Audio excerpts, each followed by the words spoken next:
Hello, my name is HQ of HQ Reacts. Welcome to my channel. Please do me a favor. Hit the like button, share the stream, and click the notification button for new content. Thank you.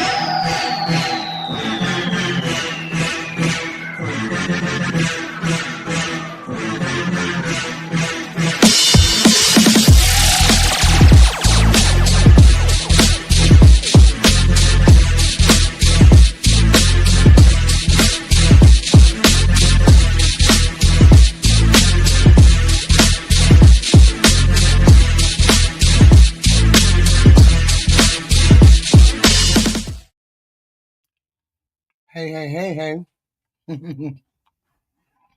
This is HQ back at it again. I knew I was going to be late or thought I would be in to do some commentary last night, but come to find out, I have bronchitis, acute bronchitis, right? So I could not make it for the show last night, so I'm doing some content this afternoon, just in case I won't make it at night. But acute bronchitis is what they told me that I have. So, that being said, let's put that to the side, shall we? This fallout from Donald Trump and the Epstein files is not going to go away. Okay? It's not going to go away. So, we're trying to figure out, what are they planning to do? Are they planning to die on the sword? Are they planning to fall down the rabbit hole with Donald Trump? What are the Republicans planning to do? Because this is a conundrum that they have. They either, you want to go down with a ship that is already flailing, because the MAGA Republicans and the regular Republicans, they've been fighting different factions of the same party, different factions of the Republican Party. Release the files, don't release files. Guys are Jewish, regular Christian, whatever. So they have been fighting, all of them, this past couple weeks, right? So now Epstein files is right back in the front and center. So what are the Republicans going to do? Are they going to fall on the sword, or are they going to try to hide it? We don't know. So let's listen to some commentary. Maybe we can find out what the heck is going on and what direction do the Republicans plan to go. Because we did have defectors over in the House. The people over in the House, as far as I know, it was 4 people that voted to release these emails. So you got people in the House to go along with this, got 4 people to go along with this release. And then they released 23,000 or 2,300 messages, emails, and each one damning after the next, right? So we want to figure out, are these Republicans going to do what they normally do? Are they going to try to get in front of it? Or are they going to fall on the sword for Trump? I'm just trying to figure out, why are you all falling on the sword for Trump? I don't understand. What's going on? So look, as we mentioned, Congresswoman Grijalva's first act after being sworn in yesterday was to sign the bipartisan petition to release the so-called Epstein files. Members on both sides want these files released, and with her signature, that petition can now move forward in the House. Democrats cheered her on, and 2 Epstein survivors were actually in the chamber to witness the signing that they had been waiting for. Under House rules, Speaker Mike Johnson must now take mandatory action on the measure. He said yesterday, a vote on the Epstein bill, entitled the Epstein Files Transparency Act, will be brought to the floor next week. So, you over here caping for the rich pedophiles? I just want to know, because I'm not caping for no rich pedophile, Democrat or Republican. What the hell does that have to do with me? While it now looks like it will pass the House, it faces an uphill battle in the Senate. On social media yesterday, President Trump called out Republicans backing the bill, saying any lawmaker on the right supporting it was, quote, very bad or stupid, and stressed there should be no deflection to Epstein. Congressman Thomas Massey of Kentucky, the House Republican leading the charge on the bill, said he has spoken to colleagues about the vote. I've already had a couple Republicans tell my office privately that they're going to vote for it, and I think that could snowball. You know, the deal for Republicans on this vote. Bang, here's the shebang. They can make him resign. They can make it so that he would have to resign. Either he's going to resign or he's going to be impeached. They can make it so he does that. People keep saying, he's still going to be the president. They can make him resign. Republicans can go to him and say, it's over. It's too much to hide. We can't do it. Didn't they do that same thing to one of the most powerful Republicans that was president? That was Richard Nixon. One of the most ruthless presidents that we have ever had, Nixon. And they went to him and told him, this shit is over. Trump has done more than Nixon has ever done. The Republicans, if they have a backbone, can go to Trump and say it's over. It is over. Either you resign or either you get impeached. It could be one or the other. We don't know. But it's too late to put the cat in the bag because the Republicans know this right here, you're either going to, here, it's only one way this is going to end. Hey. Hi, guys. Only one way this will end.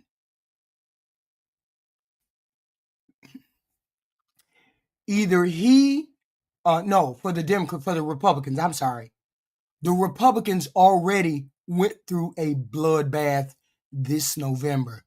They're going to, if they stand behind Trump, and we all know that he's in these files, and all of these Republicans stand behind Trump, it's going to be a bloodbath in 2026 and a bloodbath in 2028. So you Republicans better get to telling your senators to give Donald Trump up to save that Republican Party. This is the fucking watershed. This is the moment right here where you all make a decision whether you're going to do it for the better of the country or you're going to sit there and be goofy, as idiot Herb Gillespie keeps saying. You're going to sit here and be dumb and go down with Trump. Shut up, sir. Shut up, sir, him. That's off the table. It's in the Constitution. Stop saying dumb shit.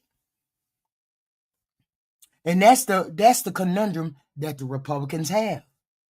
Either you go to your president and tell your president it is over, or you go to him and you say, well, you're going to be impeached because the Democrats is going to impeach you. Because when the Democrats get a hold, this right here will make the Republicans and the House Republican and the Senate Republicans lose the House and the Senate come 2026. Make them lose. BLK. Come on. I can't do no goofy shit with y'all today. You need to face the fact that your president is guilty of whatever the fuck it is in the files. Even the little emails that they gave us show his guilt. That's the release of the 3 emails that the Democrats released. The Democrats released 3 emails in which Donald Trump and Epstein admit that Donald Trump and him are friends, that Donald knew everything about it. What the fuck are you talking about? I'm gonna need you goofy MAGAs to get into the game. Your president is a pedophile. He's done. You want him to go out in disgrace, or do you want him to go out right now where we don't have to do no more. We don't have to do no more investigation. Get your ass the hell up out the White House. Yeah, sure, the White House, sure they're fake, hon. Everybody says they're fake. Yeah, sure. Sure. Stop being a zombie today. Stop being the zombies today. We got zombies in the chat, y'all. We got zombies in the chat caping for a pedophile. We got zombies in the chat caping for a pedophile, y'all. They over here calling me stupid, but they over here caping for a pedophile. Is that Trump will protect you if you vote the wrong way. In other words, if you vote to cover up for pedophiles, you've got cover. You're going to vote to cover up pedophiles. We got goofies in the chat caping for pedophiles, y'all. Here's a Republican. This is the Republican right now talking about Donald Trump need to do the right thing. In a Republican primary. But I would remind my colleagues that this vote is going to be on your record for longer than Trump is going to be president. And what are you going to do in 2028 and 2030 when you're in a debate, either with a Republican or a Democrat, and they say, how can we trust you? You covered up for a pedophile back in, 2025. But I don't think it even is 2028. I think the conflict within the MAGA base is right now. Let's bring around MSNBC national affairs analyst and partner and chief political columnist at Puck, John Heilman, also MSNBC senior reporter, legal reporter, and former litigator, Lisa Rubin, also with us, former state attorney for Palm Beach County, where most of this happened, Dave Ehrenberg. John Heilman, I want to start with you. If it were only so easy for a Republican congressman or congresswoman or senator, as it has been since Donald Trump became president in 2017, it's been very simple. Don't make the president mad. Keep the MAGA base with you. Win primaries.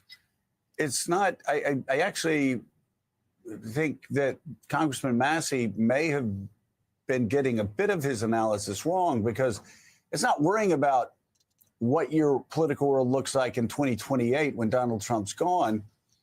It's what it looks like now, because the MAGA base want they want these Epstein files released. So it's when you have the FBI director and the attorney general lobbying a congresswoman from Colorado, saying, get off the petition, and they do the same to Nancy Mace, and both of those members say no. You know right there that there is a deep divide in the MAGA base, and actually voting to cover this up, voting to keep what they consider and what they've considered for a decade, this conspiracy under wraps, actually ends up hurting you more with your Republican base. And that's the crazy part. You got to make up your mind as a Republican. You got to make up your mind. This is not up to the Democrats now. It ain't up to us. It's up to the Republican. This lady is a Republican. The 4 or 5 people that voted for the files to be released are Republican. They Republican too. They saying we ain't going back to our motherfucking hometown saying that we covered for a pedophile. We ain't finna do that. We ain't finna do that. You Republicans are covering for a pedophile. He needs to be, the Republicans need to go to their president and say it's over.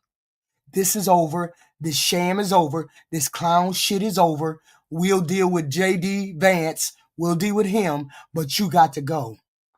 Because you're finna drag all of us down. See, it has to be the calculated risk. Because this right here, Biden didn't release it because, one, Biden didn't want to appear partisan. He didn't want to appear as though he was going after Trump. So therefore, he decided against getting them released. And 2, they had bigger fish to fry in his administration. So that's why Biden didn't release it. Had nothing to do with Biden. And anyway, shut your ass up, McNeck.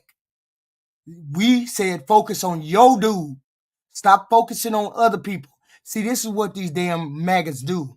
They come over here and want to distract you with bullshit. We ain't being distracted today. Your president is a pedophile. Stay on that.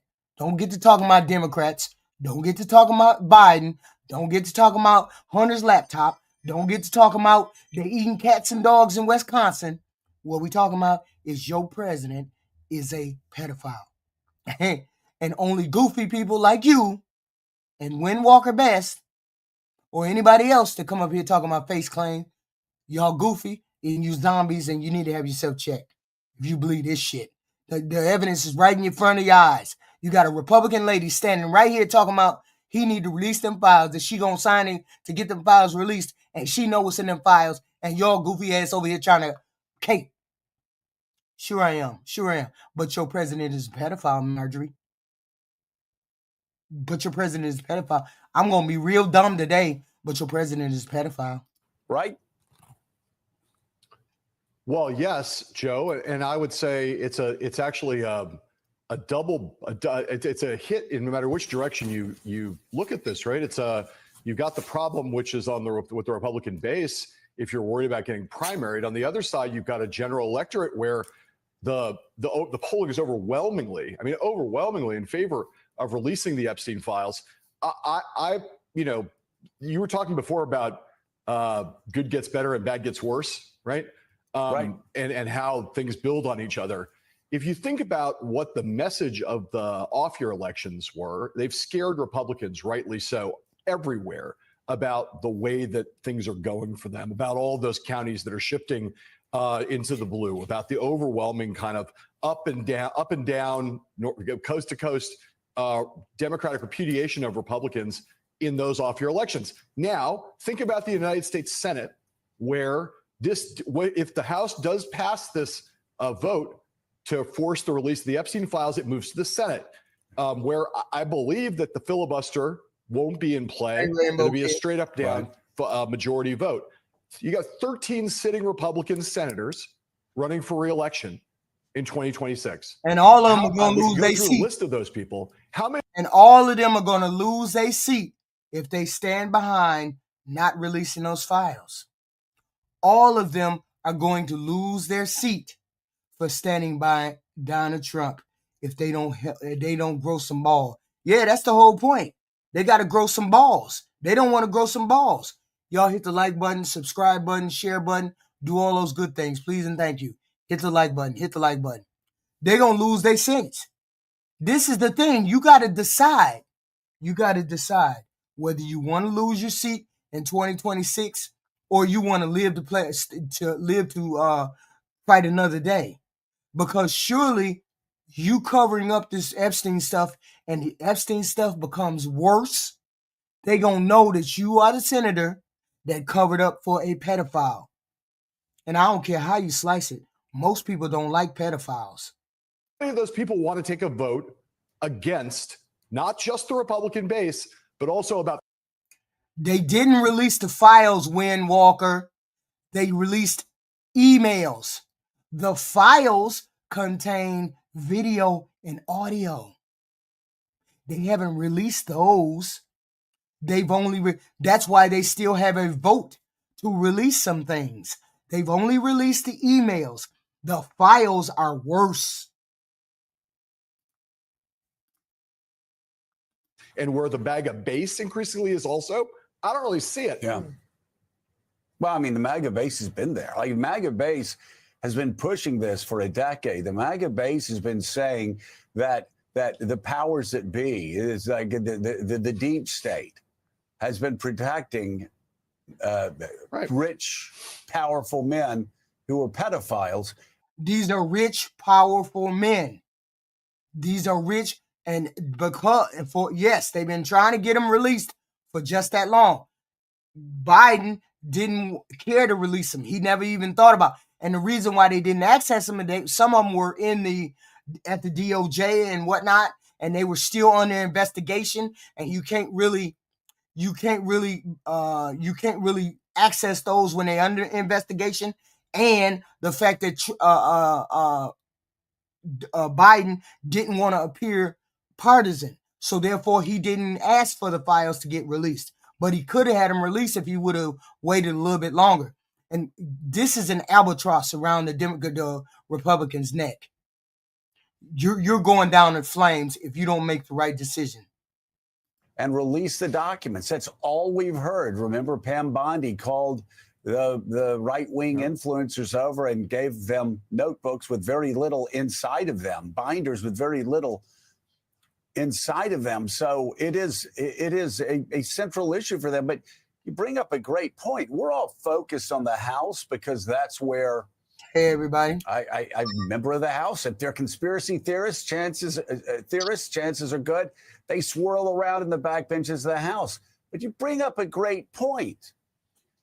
You've got senators that are going to be running, Republican senators that are going to be running. And I've seen it firsthand. The things that you think should break through to the American people don't break through. During Bill Clinton's term, there were a lot of things that I thought should break through that didn't break through. And then it was a personal a situation, let's just say, that broke through. And I was thinking, wait.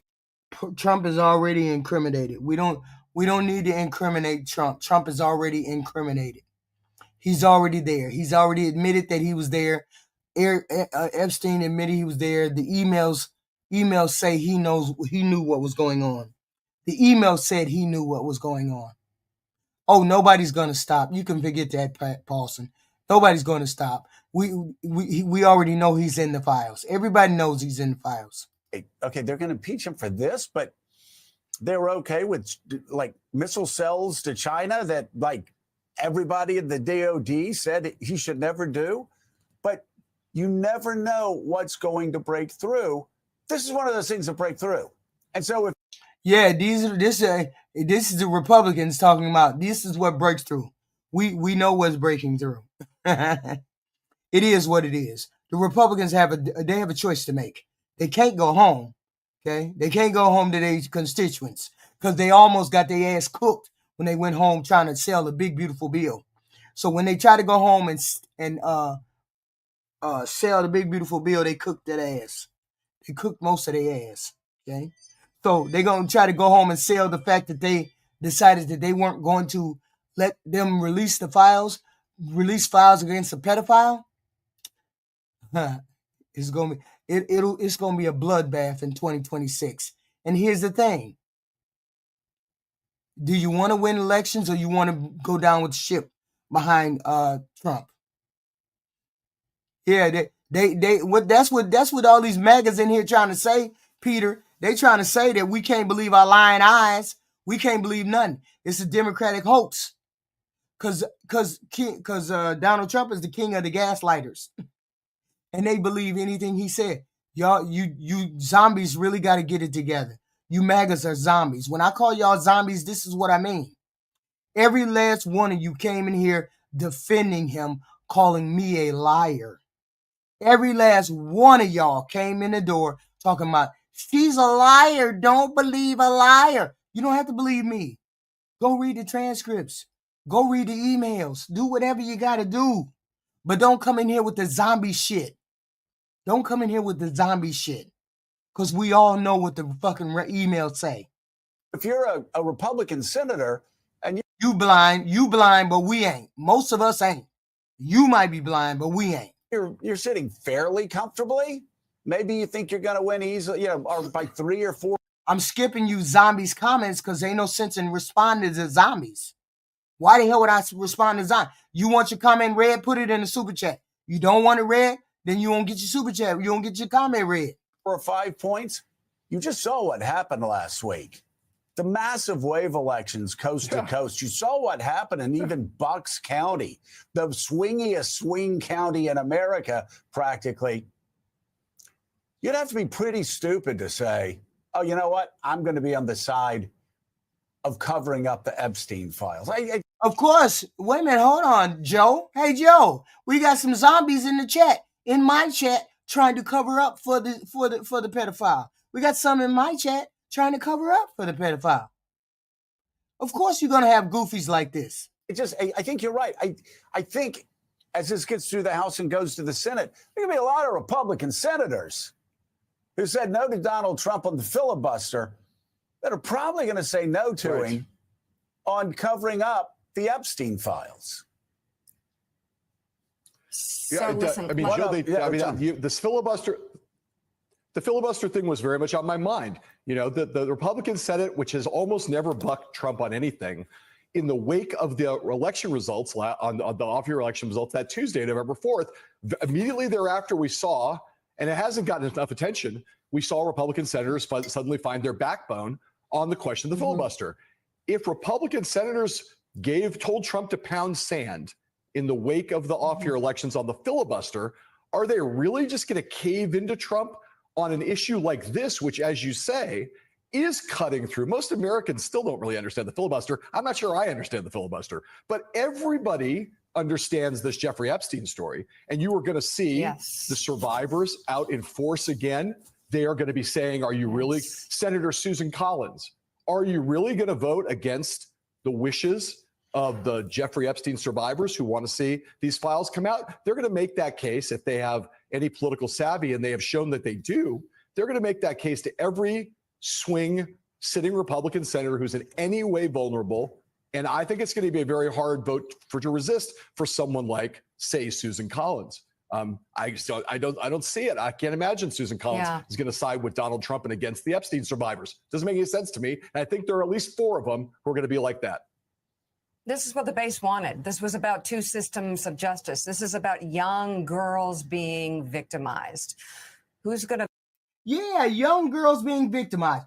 Why do we have zombies in the chat saying, oh, no, it's not true. They're not real emails. They're not true. You guys are brainwashed. You guys are lying. How is it that we lying when everybody knows these emails? This is a worldwide scandal. Your president is a pedophile at the worst. He knows about it at the least. But that's for sure. He's one or the other or in somewhere in between. But we know damn well he knew what was going on. Remember, nobody. So what? You MAGAs brought it up. You MAGAs is the one who brought this to the forefront. You guys the one who wanted it to be out in front. You guys who live in conspiracy theories, live in MAGA, the left people lie all the time. You guys who live in I don't believe anything the left says. Now you can't. Now it's right in your face. Accept it. Accept it. I vote against trying to get justice in this case of Jeffrey Epstein? That's the question.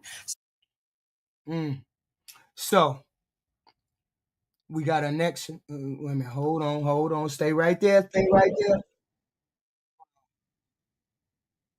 I want to show you this right here. We got one more. We got one more from the news, people. Here it is, White House. What Donald Trump is trying to stop them telling the Trump.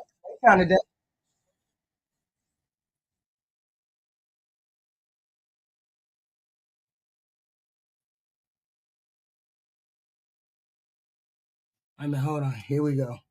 Breaking news this morning: after 43 days, the longest shutdown in U.S. history, finally over. President Trump signing the bill to reopen the government late last night after it was passed by the House. But as Washington turns a page on that battle, new fallout is looming over the White House from the newly released trove of documents in the Jeffrey Epstein investigation. Among the files, See, that's the problem with you, Democrat. That's the problem with you, Republicans. You're always worried about the culture war. You're never worried about moving the country forward. You're always hating on gays and trans and blacks and immigrants and immigration. You never want to push your country forward. You're always worried about culture wars. Who did what, when, and why? Instead of worrying about your president getting us into wars. And instead of worrying about your president being a pedophile. Instead of you worrying about your president doing the wrong thing for half the country. You're always worried about women. I think we need to get the gay people out of our bathroom. We need to get the gay people out of this. Y'all wild. This is wild. I don't understand why you Republicans always worried about people in the bathroom. Come on up, Tierney. I dropped the link for you. multiple emails from Epstein that specifically mention Donald Trump's name. The White House is now ramping up pressure on House Republicans after 4 of them, including 3 women, signed a discharge petition to force a vote on fully releasing the Justice Department's files on Epstein. That vote now set to happen next week. One of Epstein's survivors telling CNN she's grateful to that handful of Republicans and urged them to stand firm. Hello, hello. Hey, hey, hey, hey. How you doing, beautiful lady? What's going on with you? Oh, everything and nothing. Girl, you see these emails. What is going on? Nope. I'm catching up my news with you. So you got to tell me what's going on. Oh, girl, they finally see what this is the deal. They did the Democrats caved. Of course, they caved on the shutdown. So therefore, we turn our imagination to these Epstein files. So Mike Johnson in the House kept the House from coming back into session all of this time since July because he didn't want the lady, can't pronounce her name, Gavada or whoever. He didn't want her. I can't say that name for shit. Gray Alva, Delita Agrava. They didn't want her to come in and be sworn into the House because she said the first thing she was going to do was sign the petition to release the Epstein files. So Mike Johnson had to call session back. He had to call the House back. So therefore she showed up, and he had to swear her in. And the first thing she did was sign a petition, and they released 23,000 or 2,300 emails from Epstein. And in the emails, Epstein is admitting Trump knew and is indicting or implicating other people in the emails. Mm. So You know, the other day when I got off of work, I happened to, just look at the news, and they were saying how, Trump is 100% involved. And what they said, that the only dog that's not barking is Trump.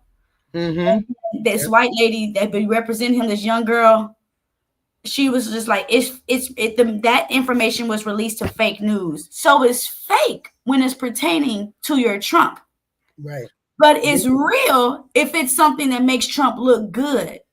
Nah, all these people, all these celebrities got this money, don't know what to do with it. So they went and did something wicked, and they went and created that Epstein Island or all the island. Exactly.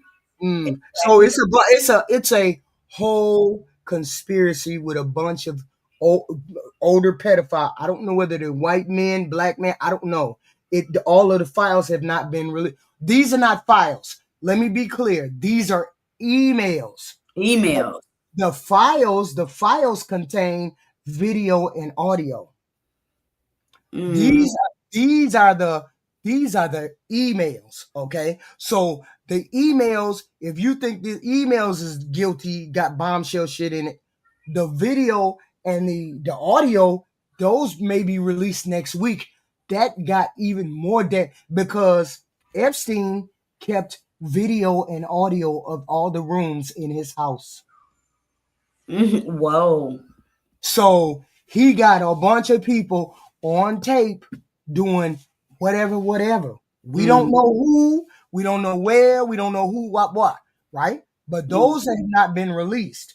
Only the emails that have been, and this stuff was released because this came from Epstein's household records, from his computer thing, his computer stuff.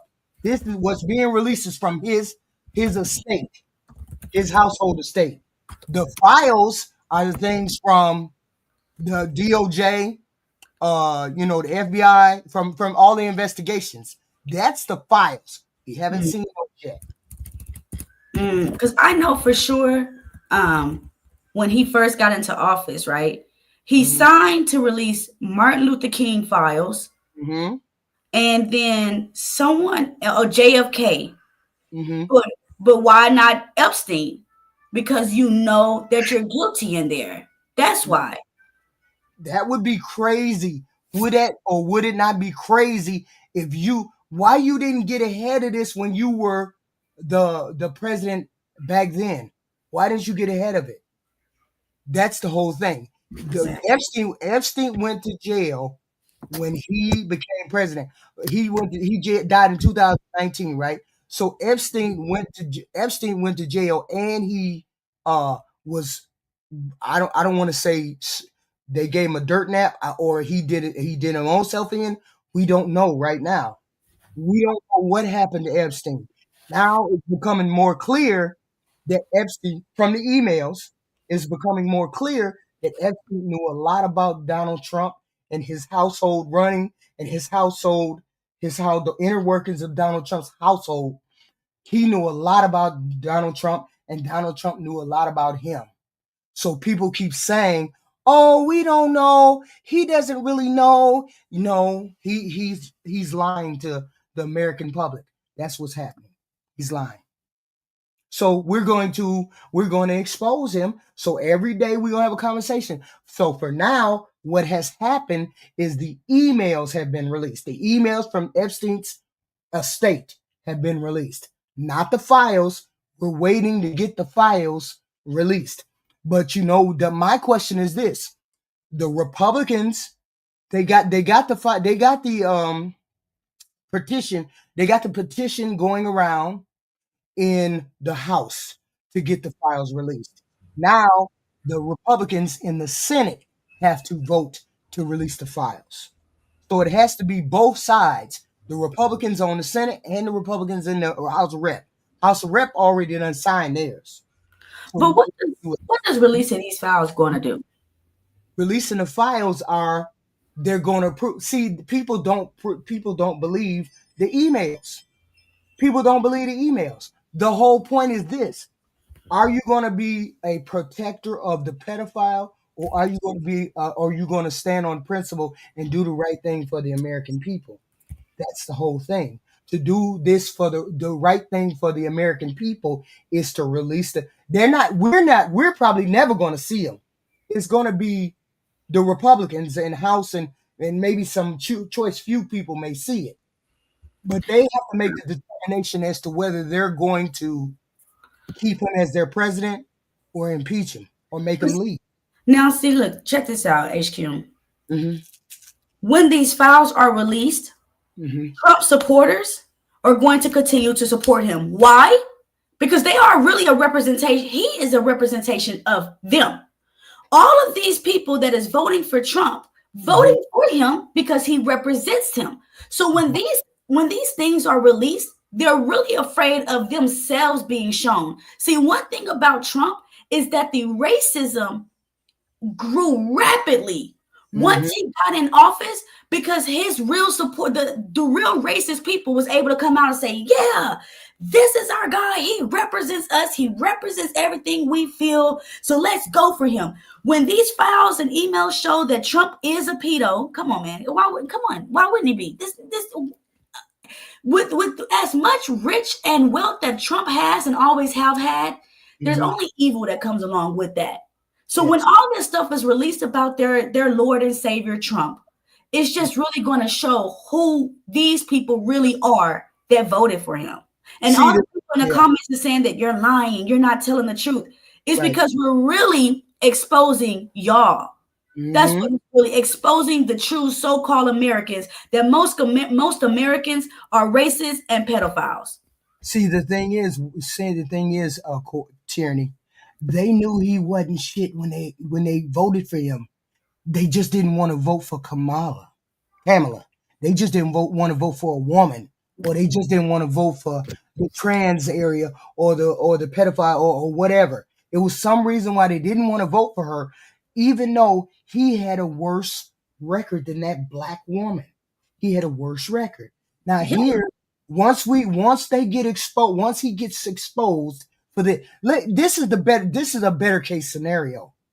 He may or may not be a pedo. We don't know until the files are released, right? But the thing is, he knew about it though. He knew about it because it says it in these emails that just got released. It says that he knew about what Epstein was doing. So does that make you just as guilty as Epstein? Because you knew, and the women were being recruited from Mar-a-Lago. Yep. Trump's house. Don't that make you just as worse as him? 100%. It up. 100%. They were friends. Right.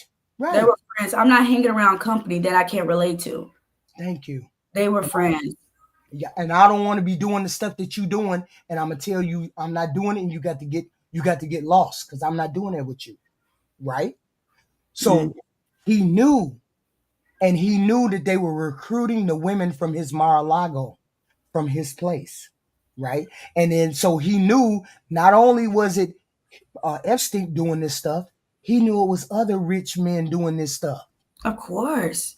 So it's either he's covering up for the other rich men too, but he was also in on the sick stuff too. He was also there. So Yeah. we don't know. We won't know until they release the files. These But are even with the files, HQ, this is America. And this is why other countries make fun of us. Yep. Because no matter how much truth is in our face, you have Trump supporters that's going to say, that's a lie. Oh, well, you know, man, this man is draining this country. He's going to put us to the ground, but people are still going to support the ignorance. right. They're Right. still going to support the ignorance. So wait a minute. Let's listen to this. Or let's listen to this. See, what are the Republicans gonna do? That's the question. I think that there's just such a broader message that for those women, particularly Marjorie Taylor Greene, Boebert, and Mace, I think they are really standing up for women everywhere. And they're saying, they're throwing down the gauntlet of what is acceptable in society. And new this morning, new CNN exclusive reporting on Ghislaine Maxwell, Epstein's longtime associate and now convicted sex trafficker, and her life behind bars. Sources telling CNN she now gets special privileges, including private use of the chaplain's office for visitors, the warden personally helping her send emails, and yes, even unlimited toilet paper. CNN. And she has a pet dog in the prison. She gets phone calls, unlimited phone calls. She gets whatever food that she wants to eat. She has privileges. She's in a minimum. See, take this into account. So this is how I know Trump knew, and he knows everything. You know how I know? Because she is serving a 20-year sentence, Tierney. They do not put people who have long sentences in prisons where only short-term prisoners are. They put the short-term, she's in a minimum security prison. That's short-term prison term for people who got a year, 2, and they're about to get out. She's in a short-term prison facility, not a maximum facility. So she's getting good treatment. She has an animal in there. She feeds him. She can talk on the phone, get on the internet, do whatever she wants to do. She's just locked behind bars.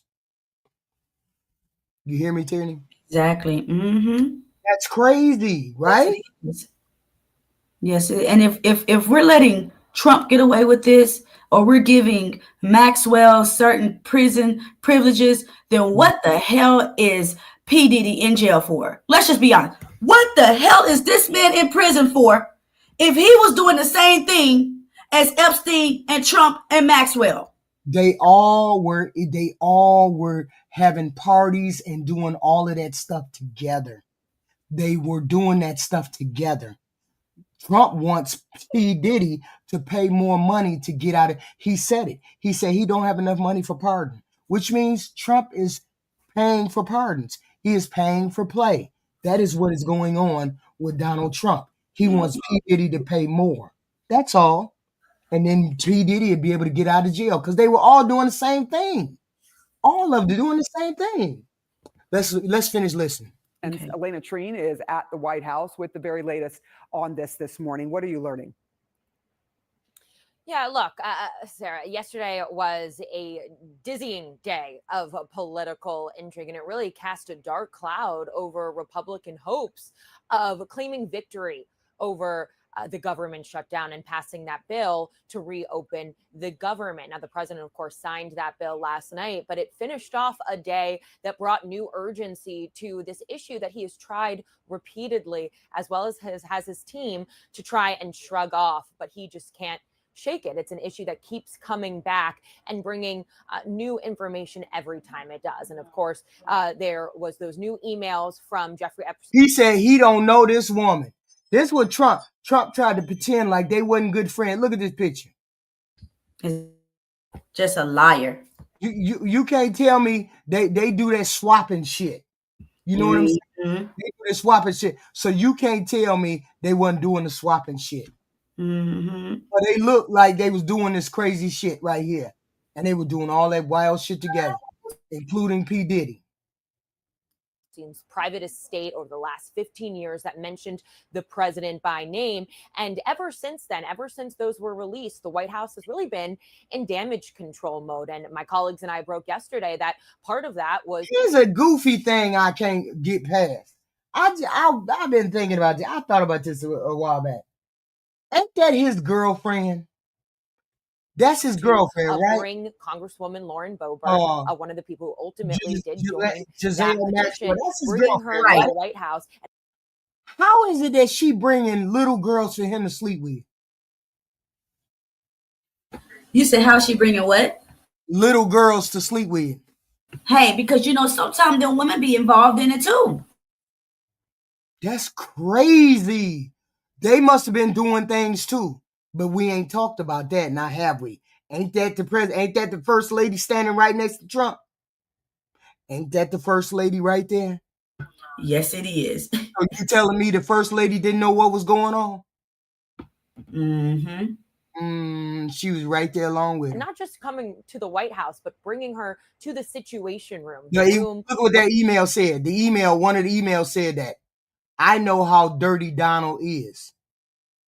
One of the emails in 2018, right when Donald got elected. I know how dirty Donald is. Of course, you know how dirty he is. Where presidents go over war plans to try and urge her not to sign her name. Now, the White House has argued that that was a sign of transparency. Listen to how Caroline Leavitt, the White House press secretary, put it. This girl knows she can lie. Doesn't that show the level of transparency when we are willing to sit down with members of Congress and address their concerns? That's a defining factor of transparency, having discussions with members of Congress about various issues. And I'm not going to detail conversations that took place in the Situation Room, in the press briefing room.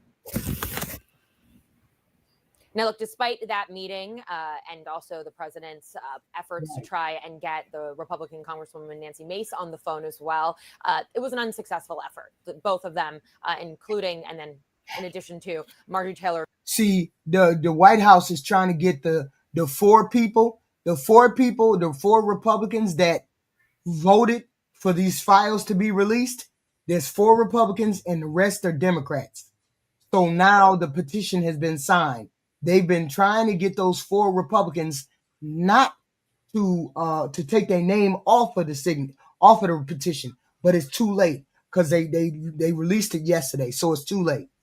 But they were trying to pull them into the office, pull them into the White House, and make them take their name off of the Epstein petition, but they wouldn't. Green and Thomas Massey all ultimately signed it. I wouldn't be surprised either, Peter. Now this signature has 218 votes, and the House Speaker, Mike Johnson, said that they will get a vote on that next week. And to be clear, I want to be clear in all of this, that these new emails do not appear to pose any new legal implications for the president. The White House and the president have repeatedly denied any wrongdoing, and the president has not been charged with any crimes as it relates to Epstein. But all of this just continues to bring new urgency to that question of why isn't the president releasing these, particularly after he and his supporters for years had argued that the files must be made public. And really, why isn't he willing to release these and get justice for these victims who have been trafficked and abused by Epstein? And so the question is, will he release the files?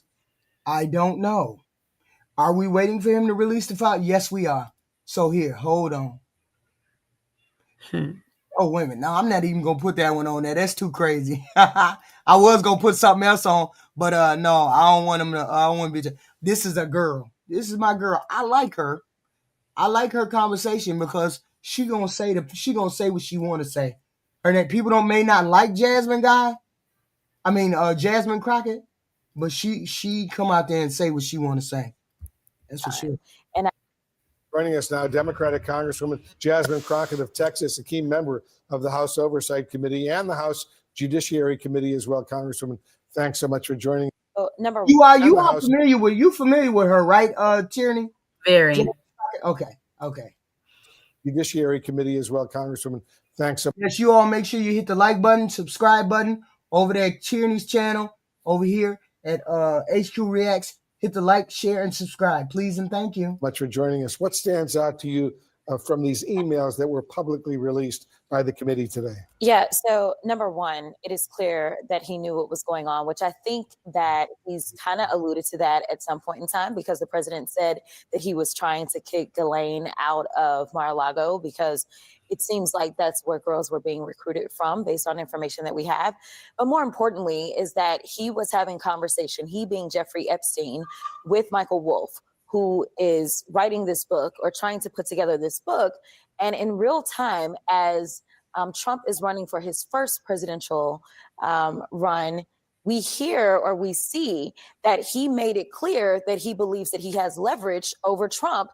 And he said that a Trump regime would basically open up, this is me paraphrasing, this is not exactly what he said, but basically it'd be a free for all. And as we've seen, especially in this second term, it's been a free for all where Trump has absolutely pardoned some folk that we know are terrible, and we are waiting on him to pardon Ghislaine Maxwell. I think that that's coming up soon too. Okay, hold on. Okay. There you So go. my question that I was thinking to myself was, why did they kill Epstein? We don't know. We don't know whether that's the truth. Allegedly. Say allegedly. It's in Tyranny's world, okay. I feel as though they might have, it was foul play. And then with what she just said, that if Trump was to become president, it would be a free for all. Do whatever you want. Do what thou wilt. It's just the whole of the law, says Aleister Crowley. So Trump dead to rights. He had him dead to rights. Yes, I feel that if Trump would have became president during Epstein living, then Epstein would have blew the roof off of a lot. He was alive for just a short period of time. Then because Obama was president from 2008, so 2009, so 12 to 16 to 17, and Epstein didn't get arrested until I think 2018. Trump was in the middle of his presidency. He got arrested, but Epstein took a dirt nap in 2019. So he was only alive for, I want to say, a year and some months or something like that. Yeah. So yeah, we don't know. Allegedly. Yeah, Congresswoman, let's take a closer look at that email from Epstein where he writes to the author Michael Wolff saying this, and it's a direct quote. Redacted victim, the name was redacted. Mar-a-Lago, Trump said he'd asked me to resign, never a member ever. Of course, he knew about the girls as he asked Ghislaine to stop. See, right there. Trump knew about the girls as he asked Ghislaine to stop. Stop what? Stop coming to Mar-a-Lago and taking his girls. Wow. Obviously, we don't have that's what that means. The full context here, but I'm curious, how do you read this specific email and what it means? Yeah, I think that it is showing that he was. Ain't this reminding you of R. Kelly? Listen, how are these little girls even getting to this house? Their parents must be putting them up for sale. This is the hypocrisy. So we done locked R. Kelly up for doing the same thing that Trump is doing at Mar-a-Lago? Told you they all we're mad at Epstein for doing the same thing that P did. Look, so listen to this. Listen to this. What color are Diddy and R. Kelly? Exactly. The same thing. Exactly. But you didn't see none of them going to jail for it, now did you? Okay. We get the book thrown at us. They get news coverage and chances and a voting. Right. There you go. That's the whole point. There you go with that two-way street. One for black people, one for white people. Even this right here. Okay. Well aware, and he was trying to cover his tracks at that point in time. And I think that that's what you saw from Jeffrey. Obviously, it'd be better if we could talk to Jeffrey today. But it was very interesting that ultimately Jeffrey Epstein died sitting in prison during Trump's administration. Right. We had on Representative Marlon Stutzman earlier. He's a Republican, and he tried to make the case that President Trump is the most investigated person in the world, and he has not been accused of any criminal wrongdoing here. What do you make of that? Listen, they will do and say anything to cover themselves. You know, I will admit that Donald Trump has been investigated more than the normal, but he just happens to be more corrupt and more criminal than any other president than we've had. I will point out he is the only president who has been convicted of 34 felony convictions that we've ever had in the Oval Office. So ain't that wild? Ain't that wild? See, here's the thing. This is my thought. Now this is becoming exposed.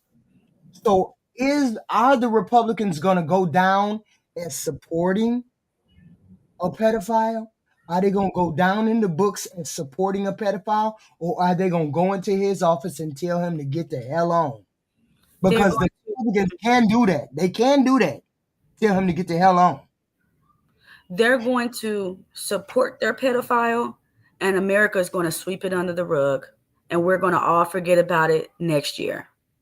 No, I'm hoping that we don't. I'm hoping we vote him out of office to impeach him next November. Who's the last president that we got impeached? No, it wasn't. It was Bill Clinton, but they did the same for what? For Monica. I think it was Monica Lewinsky. Exactly. Wait, he got impeached for getting his pee sucked. Yeah. But they didn't want to go all the way and impeach. He got the same thing as he got once. They did it once to him. He got the same avenue as Trump did the first time. Trump got impeached in the House, but he didn't get convicted in the Senate. And then Bill Clinton got impeached in the House, but didn't getting convicted in the Senate. So they both went the same route of conviction. I mean, convicted in the House, but not in the Senate. So he will stay in office if he cannot get convicted in the Senate. This is what we're hoping. Crazy. Yeah. And they still have it. He'll still have his job. That's wild. They gotta, this is what the Republicans don't understand. You got the opportunity to get rid of him right now. You have the opportunity to get rid of him right now. But his money, he's so powerful. He's so powerful, they're afraid of him.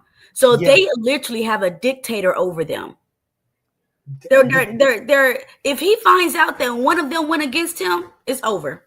It's over for them. So good luck with us getting this man up out of the office, especially if we're depending on his party to do so. Yeah, but the thing is, we want the Republican Party to be right along with him to impeach him. We want them to vote to impeach him too. Yeah. We want him to get impeached by them too, not just the Democrats. I don't know how that's going to happen. While we don't know exactly what crimes he may or may not have committed. You said what? I said, I'll see you later. I got to get out of here. Okay, honey. Okay. Come back if you want to. Okay. Okay. Bye. Just think of it this way. If you know that you didn't do anything, then why is it that you would be twisting members of your own party's arms, trying to get them not to release it? This would be exonerating. If you know that you are free and clear, then why not say, you know what, release the files? In fact, he campaigned on releasing the files because he didn't realize that anything that he was involved in whatsoever was involved in the files. But let me tell you something. Another thing that was said in that other email. Okay. I'm sorry. I didn't look up. I knew it was something. I knew it wasn't Monica Lewinsky. Bill Clinton got impeached because he lied to I think he lied to the House of Representatives, or he lied to Congress, or he lied to somebody. And he was impeached for perjury, and he was impeached for obstruction of justice when they tried to find out about him doing the misleading statements and whatnot. He was impeached in the House, but he wasn't removed from office. They may have, I don't know whether they tried him. They held a trial, but he was acquitted. Okay. So he lied on the earth about the affair with Monica Lewinsky, not because of Monica Lewinsky, but because he lied about the affair. Okay.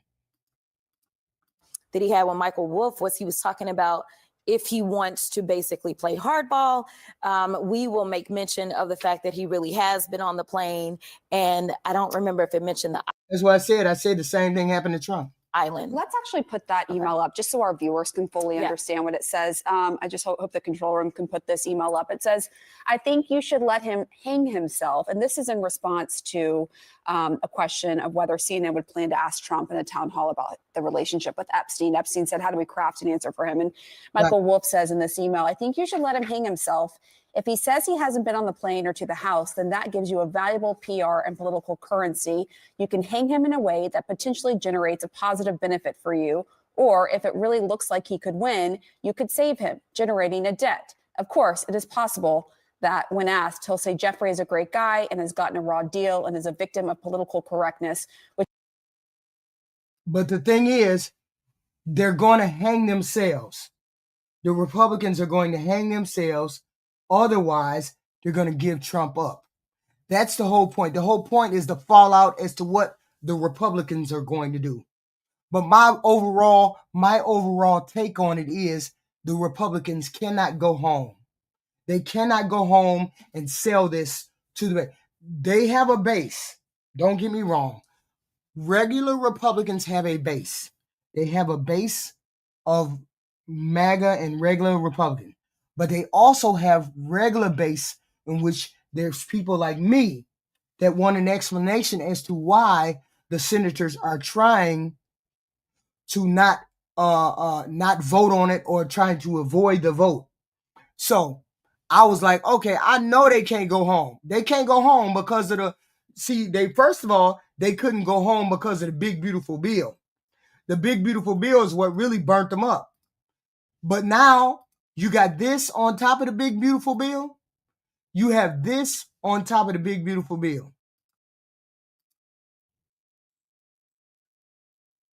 Represent us.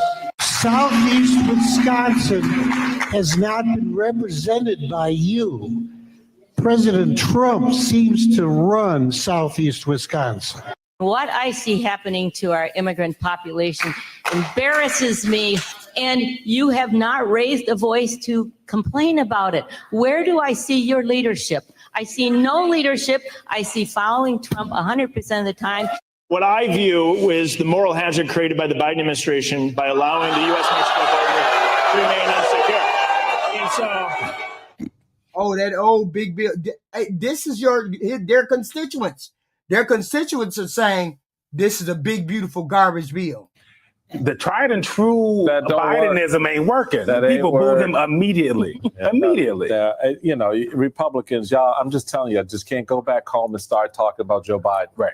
Because there's been a whole lot of stuff that has happened since January 20th to this date that has moved, as we just in the first 3 quarters of this show, between Epstein and trade and economy, have moved the electorate in a way that, this is Wisconsin. This is the part of Wisconsin that's red, right? A little suburb of Milwaukee County. Thank you. So it has a lot. It has a lot. So you're not talking. You can't just play this off like, oh, these are paid Democrats showing up in my town hall. No, it's not. Mm-hmm. And even if it were, just to put that little crazy to bed, even if it were, you still represent them. So stop acting stupid and pretending that, well, you don't represent. When I became lieutenant governor, I swore the oath on the Bible, to the Constitution of the state and the country, to represent all Marylanders, not just the Republicans who elected me or the Democrats who didn't. This is not how it works. You have to represent everybody. So when you go home, baby, lock and load, get ready, because they're coming. They got a few words to say. They got a few words to say. Yes, they do. These people are not having it. They are not having it. You have to get ready because they mad. These people mad. They mad. Tonight, Wisconsin Congressman Brian Steele was booed during a town hall when he expressed support for the president's trade policies. Take a listen.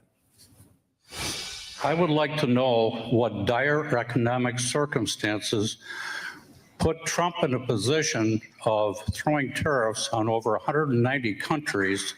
this really, at its core, needs to be an opportunity to make sure that other countries are treating the United States fairly. The United States...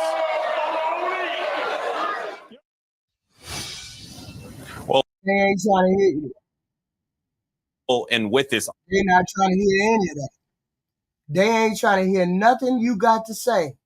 Every town hall he go to, he get booed. Every town hall they go to, they get booed. What's going on? As he tries to sell his constituents on President Trump's agenda. The Nebraska Republican getting an earful for his support of Trump's massive tax and spending bill. There's been a lot of misinformation out there about the bill. Flood attempting to walk the audience through the health care provisions in the bill, but the crowd interrupting and jeering him. I can tell you, we're going to see an influx of money into Nebraska hospitals. One constituent calling for calm. I implore you to be quiet so that we can hear his responses. Remember, Mike's coming up for a re-election, and we'd really like to know what his responses are. The bill, the cornerstone of Trump's agenda, is projected to cause more than 10 million Americans to lose their health care coverage over the next decade due to its cuts to Medicaid. If you choose not to work, you do not get free health care. You do not get free health care. A new analysis by the nonpartisan Congressional Budget Office now estimates the legislation will add more than $4 trillion to the national debt over the next decade, up from the previous estimate of $3.4 trillion. The increase due in part to the roughly $4 trillion in tax cuts, mostly for the wealthiest Americans, included in the final bill. These people ain't trying to hear that. And this ain't just Democrats that are mad because of this bill. This is Republicans mad at this bill. Medicare, that's the problem with you, Highlander. You can't see beyond your nose. That's the problem. Just because you can afford health care doesn't mean everybody can afford health care. There's plenty of people who cannot work, elderly people, disabled people, veterans, and all of that who cannot afford health care. But it wasn't just the legislation sparking outrage. One man pointing to the January 6th attack on the Capitol and Trump's pardons of more than 1,500 people involved. You said in Seward that you were not a fascist. Your complicity says otherwise. Have you ever spoken out against this administration? Sir, I want to be very clear with you. They can't go home. They can't go home. Hey, Penn. Hello, Penn. Much love, HQ. How you doing? It's been a while. Fine. I'm going to go over these town halls. Yes. I want to comment on some of this, if you don't mind. Okay.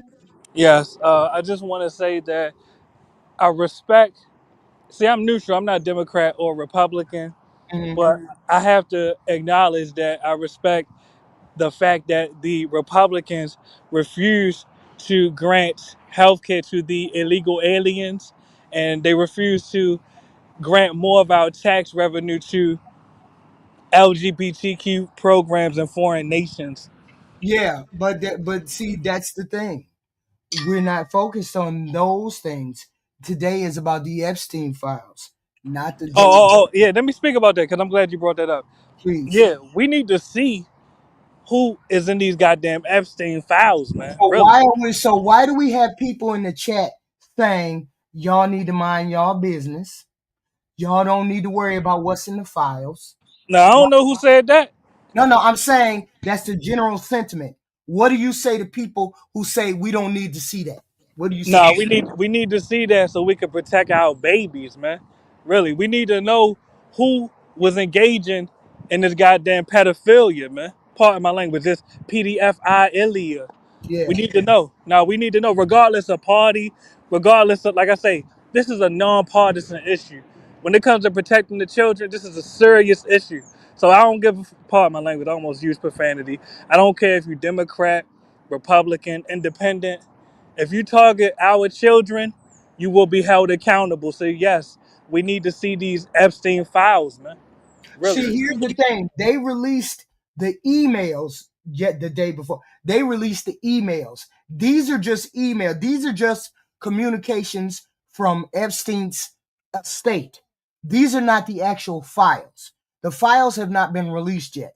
These are the emails from Epstein's estate. So we're awaiting the files, and some of the Republicans are blocking the files. The files contain video and audio. These are just emails that we're seeing now. These are only emails. So you see how more And is let me going. address that because you're making a great point. Have the Republicans' names that are blocking the release of these files have their names been disclosed? I don't know. I haven't gotten to that part, so I don't know. I think they do the voting on it next week. So I'm not sure who's against it right now. They're not saying anything now, but there are going to be some that go against it. We know for sure. So let me just say this: if the Republicans whose names, if their names have indeed been disclosed, the Republicans that are blocking the release of the Epstein files, on your own behalf, for the sake of all of our children, call their offices. When I say they, I'm talking about the Republicans in Congress and Senate that are working against releasing these Epstein files. Call their offices on your own behalf and on our children's behalf and ask them, hey, why are you trying to block these files from being released? And demand that these files be released, really. Right. Whether you live in a congressional district or not, whether you live in a Senate district or not, call their offices as a U.S. taxpayer and demand that the Epstein files be released. Right. Daily.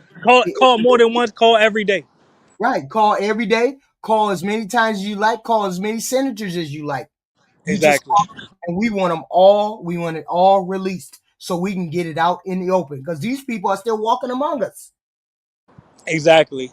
These people are still out here walking among us in X, Y, and Z. So no, we're not just going to allow you to just push this under the rug. We want to know what senators are helping this president keep this under wraps. Exactly. So you know what happened to Nixon, right? They went into his office and said, "Hey, this Watergate is getting out of control. You got to go," right? No, I'm definitely familiar with the Watergate scandal for sure. So my thing is, why they can't do the same thing with Trump? Tell him this thing got way past what you are. You are making a distraction for the White House. You are making it too toxic to be the president. Nobody respects you. Nobody is going to respect you. You need to resign. What do you think about that? And that's the thing. I just want to see the Epstein files so I can know who's actually involved, because right now we are forced to speculate. We don't know who's involved, who's not involved. We need to see the files so we know exactly who is the culprits who are the culprits of these atrocities. We need to know. Right. That's the thing right there. They claiming themselves to be patriot. They claim themselves to be moral leaders. Then they should be telling the truth about these people. They should be telling the truth about their president. They should be saying, hey, Mr. President, you need to resign. You need to do X, Y, and Z because this is not what we want to see as a president. People of color, queer folks, immigrants, veterans, people who are hungry, people without shelter, children experiencing poverty. That's just a partial list. You will deny all of this. We know the truth. Yes. We see, we know what you've done, we vote, and we will hold you accountable.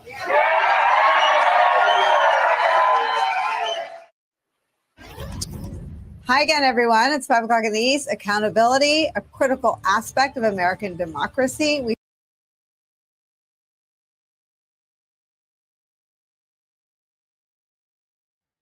Are we going to get transparency from our leaders or we're not? Are we going to deal with the lying? Are we going to push it under the rug? Are we going to let these people walk among us? Are we going to let these people know that they cannot allow this person to stay in office?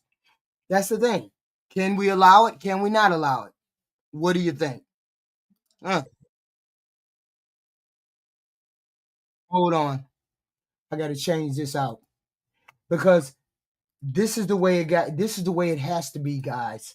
We have to make a stand somewhere. I get it. Some of y'all love them. Y'all some Donald Trump, but that's not the way it's supposed to be.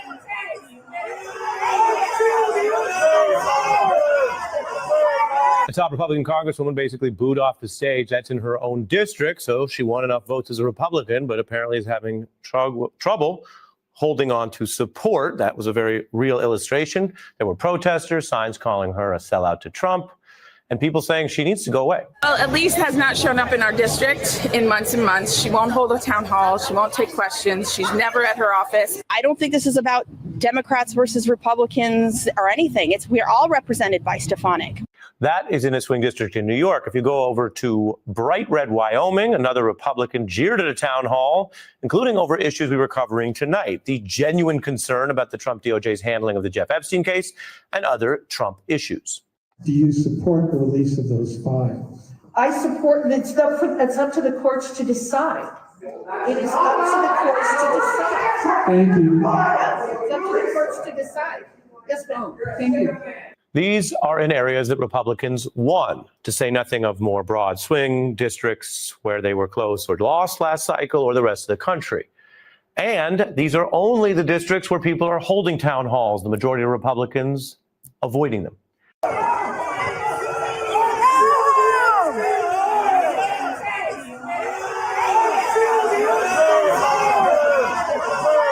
A top Republican congresswoman basically booed off the stage. That's in her own district, so she won enough votes.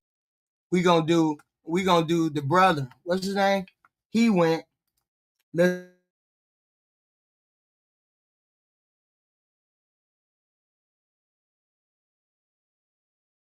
Going to a town hall in Lee County, Florida. This is a very red district. But what's also fascinating about this is that according to Nikki Fried, she's the chairwoman of the Florida Dems, 700 people in this auditorium, or at least there was room for 700 people. To be eligible to get into this room, you had to be a resident of the district.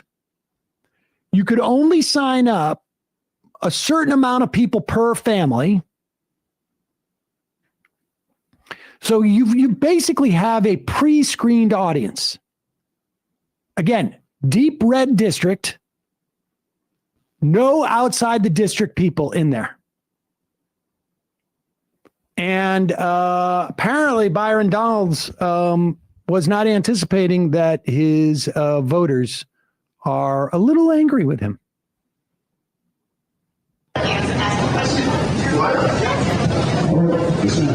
Do you approve Elon and Doge invading our Social Security files?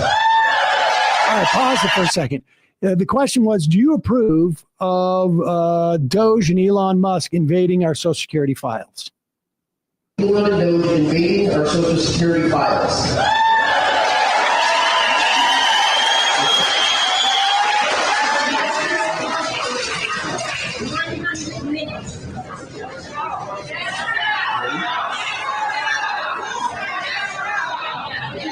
Elon Musk and Doge have been authorized by the President of the United States.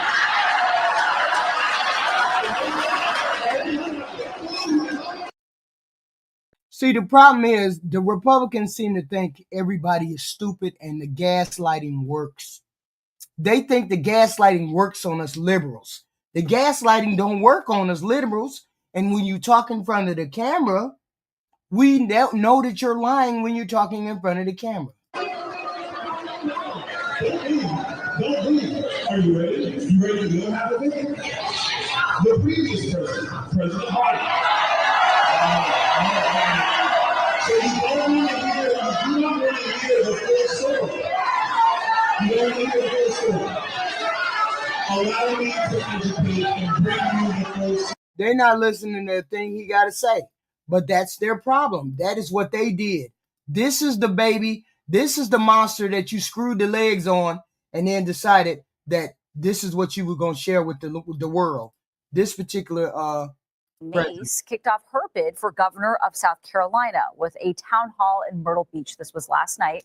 And she was met with a friendly audience as she sought to align herself with President Trump's policies, saying she is prepared to be a, quote, super MAGA governor, and says she will be like Trump in high heels, in her words. It's still not clear if she has won the president's endorsement, though. CBS News congressional reporter Torian Small joins us now with all this. Torian, great to see you. Mace is, as you know, joining a very crowded candidate pool. Let's see. For this crowded race, as you mentioned, about 5 notable. So she kicked off her campaign. Let's see. Staunch defender of the president's personality over allegations, like she brought up ABC anchor George Stephanopoulos. That's the problem. You all only know gaslighting. Republicans only know gaslighting because they got an electorate whose IQ is not above 70. So when your IQ is not above 70 and that's your electorate, then they believe everything you say. We don't believe everything people say, and most of our tent is nuanced. Okay, there's nothing nuanced about the MAGAs. There's nothing nuanced. You believe everything you hear. This is the last one that I got. No, this is not the last one. This is the one thing we had been waiting for. We had been waiting for this. People have been waiting days for this. Let's look at it.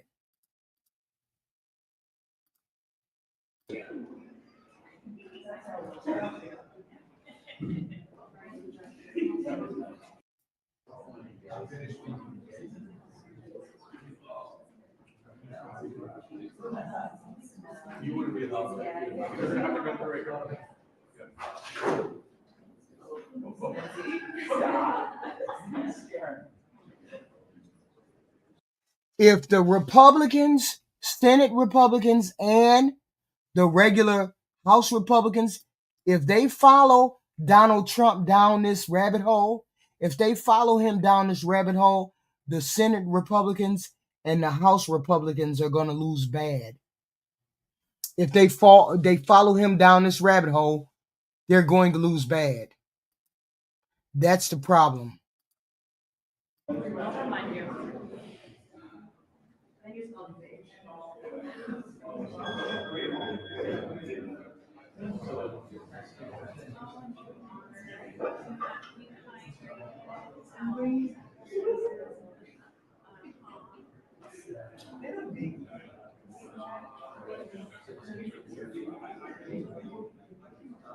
So what we're waiting for right now is the young lady to be sworn in. And everybody's been waiting to get sworn in.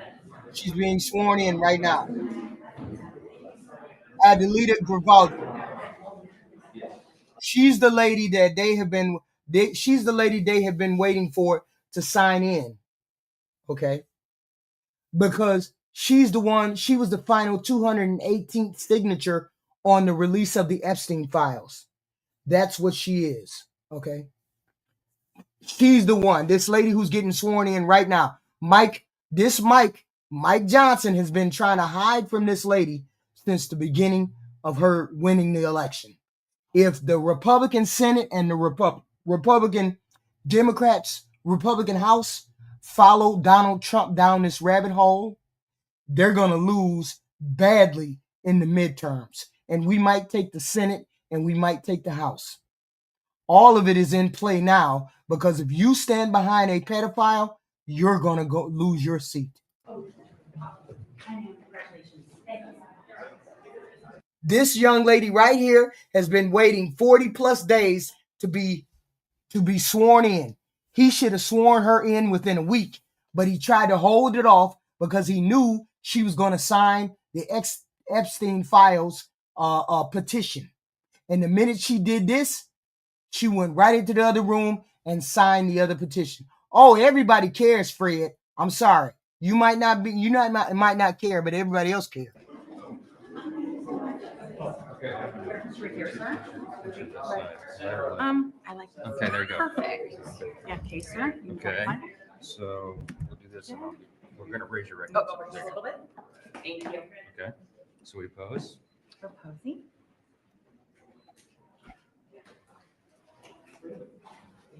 Okay. Handshake. Handshake. Yeah.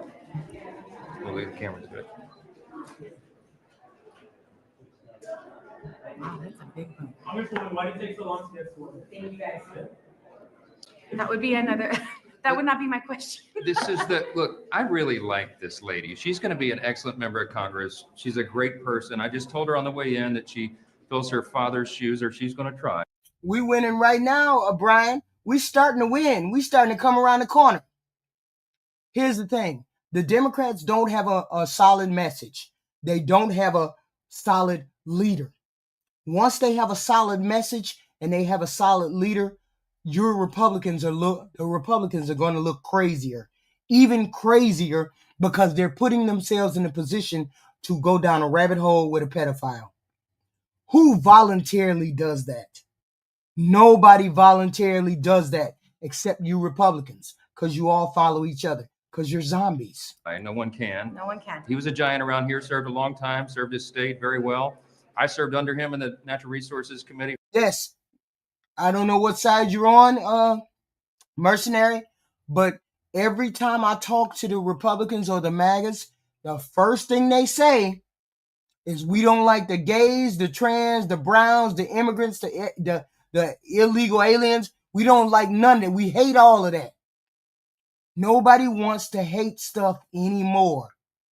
We want to love our country, move our country forward. Stop talking about stuff that it makes you seem hateful. The MAGAs come over here and they do spew hate. I hate the gays. I hate the trans. I don't want nobody in my bathroom. The immigration. Get those people out of my country. X, Y, and Z. That's the problem. Nobody wants to hear those messages anymore. They want to hear positive messages. Okay. Yes, they will find a leader in midterm. It'll be Gavin Newsom, and we will stand behind him like we glued his ass. For a while, and admired the way he did the work. He was tenacious. So she has a proud family legacy, and we're delighted to have her here. She may not agree with. Fred, your people came into my chat and called me a demon. Stop it. Didn't even know me. Stop it. Lisa, I didn't go. You're focusing yourselves on one person. At least with the MAGAs, I focused on all of y'all. Y'all came in here and focused on me and called me a demon. With me, but we follow the custom of the House on the timetable, and we've had a little, as we say in the deep south, some intense fellowship about that. Yes. Okay, but she's here now, and I promised that we would have her the oath administered before we began legislative business. Please do not make death threats in the comment section. We have ideological differences. We have political differences. Okay? We have political differences. That's it. Don't come in here and make personal threats. That's not how that works. Nobody is supposed to be making personal threats in this chat. Okay? That's the only person that's going to stand. If we get a different person, we'll stand behind that different person. But for now, Newsom seems to be the person that wants to stand out there in the front. So she hasn't missed a vote, and we're delighted you're here. So anything I can do to help you, as I do all members, happy to get you acclimated and do everything. But you know more than most because your dad was here for a long time. The beauty of Democrats is we think of the good. We think of the collective good. We don't think of just doing things for the right or doing things for the left like this president does, or doing things for ourselves. Gavin Newsom may not like him for the state of California, but he may be good for the country overall. We don't know. But we do know that Donald Trump and the Republicans are not doing any good for the regular American people. We do know that. I visited. Yes. I never did this job. So this is brand spanking new. So Right. I will take the offer of help. Congratulations. Thank you. Thanks a lot. Thank you. you. I gave it during. Thank you. No, we didn't. It was those are right-leaning guys. Stop it. Right-leaning individuals.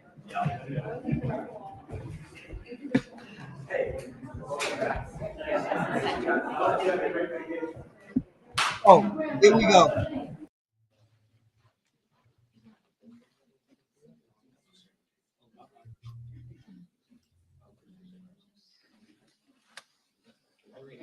So this is the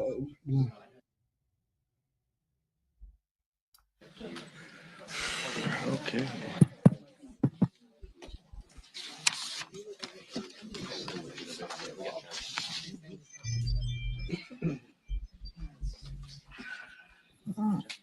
Okay. Okay. I'm Congressman Adriano Espaillat, chair of the Congressional Hispanic Caucus. Today, nearly 1 million Arizonians finally regain their voice that has been illegally denied to them for far too long.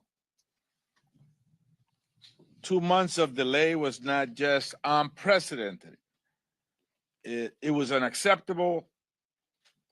I think it was illegal. The Constitution guarantees representation, and all of us in the Congressional Hispanic Caucus, including now Adelita Grijalva, will defend that. We will defend that. Adelita Grijalva swearing in 50 days after she won an election strengthens our fight for the environment, for environmental justice, for Latinos across America as they face an assault like no one has ever seen before.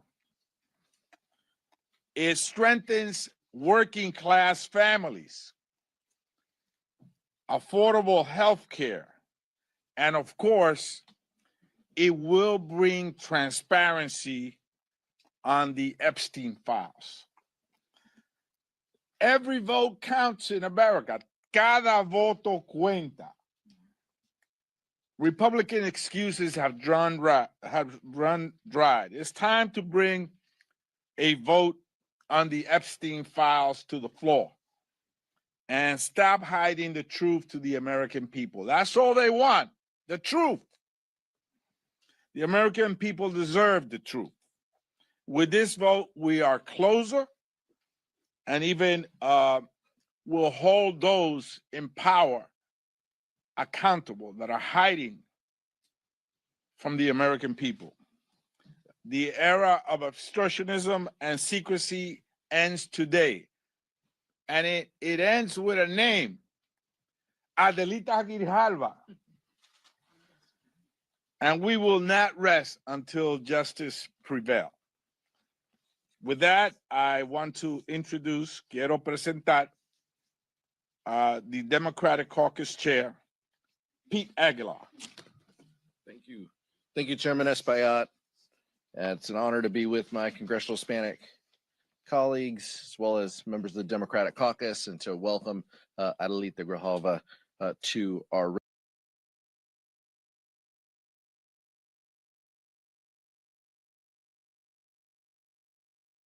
I asked a question, or I heard somebody have a question the other day.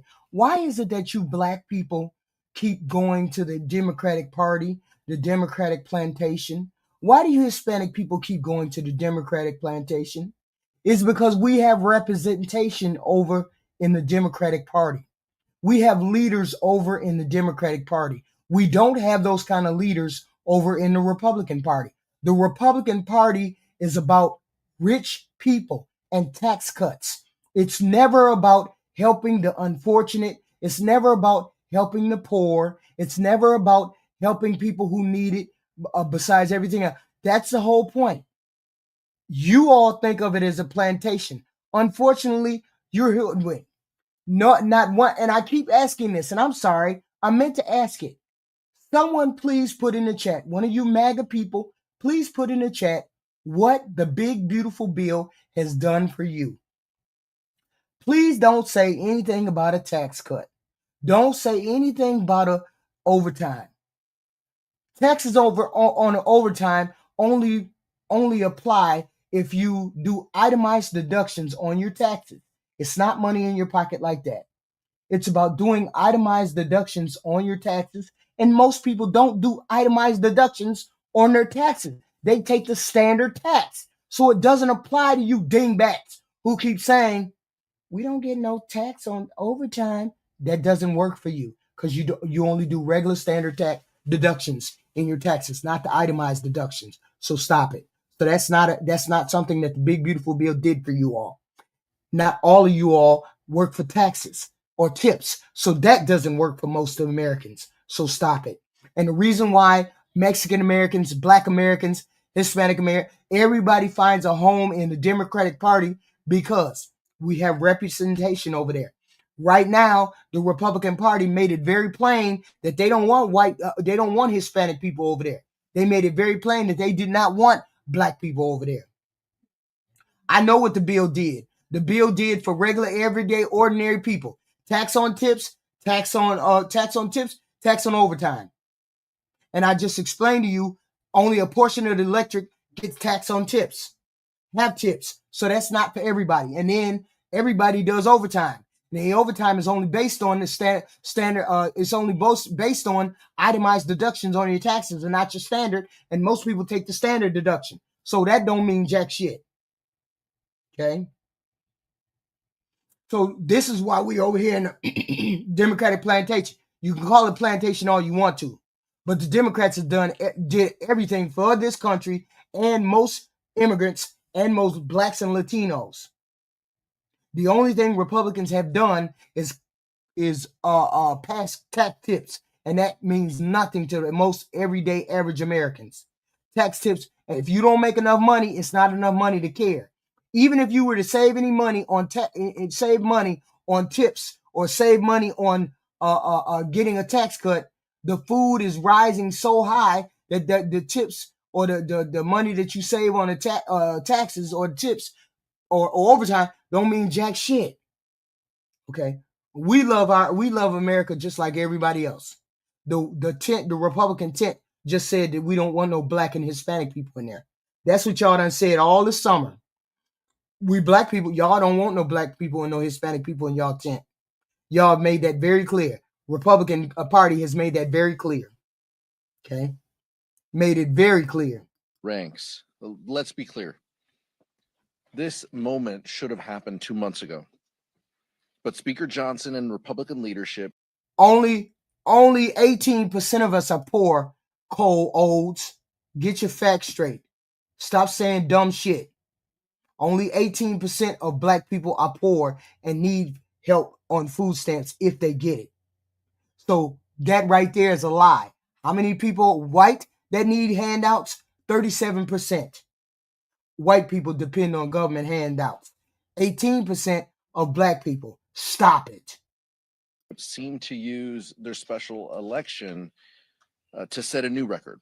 The longest time a member of elect has had to wait to be sworn in. There is no justification to deny Arizonans of their representation, and Speaker Johnson literally twisted himself into knots trying to explain it. But we all know the real reason. Donald Trump and Republican leadership are hell-bent on keeping the Epstein files hidden from the American people. As Leader Jeffrey says, they're running a pedophile protection program. Today, the House Oversight Committee obtained more damning emails from Jeffrey Epstein's estate that raised serious questions about Donald Trump's involvement in Mr. Epstein's crimes. As recently as today, the White House was trying to switch GOP votes on the petition to continue these cover-up efforts. Now, with Representative Grijalva in Congress, we will have the votes necessary to force transparency and accountability. And importantly, Arizonans will finally have a member who's able to carry out their work to represent their interests and to be their voice in Congress. I'm proud of the work Congresswoman Grijalva has already done for her constituents while being wrongly kept out of Congress. She has gone above and beyond, and I look forward to working with her in the years to come as we lower costs, save healthcare, and improve the lives of the American people. With that, I'd like to now introduce a ranking member of the Small Business Committee, Nydia Velázquez. Thank you, Mr. Aguilar, and Adriano Espaillat, Chair of the Congressional Hispanic Caucus. Speaker Johnson has finally sworn in Adelita Grijalva, and the people of Arizona's 7th Congressional District once again have representation in Congress. For 7 weeks. Beef being high is a perfect storm. You paying for the beef, getting the beef, raising the beef, cattle herd numbers are down. It's a perfect storm for it to be shitty. Beef is gonna be high.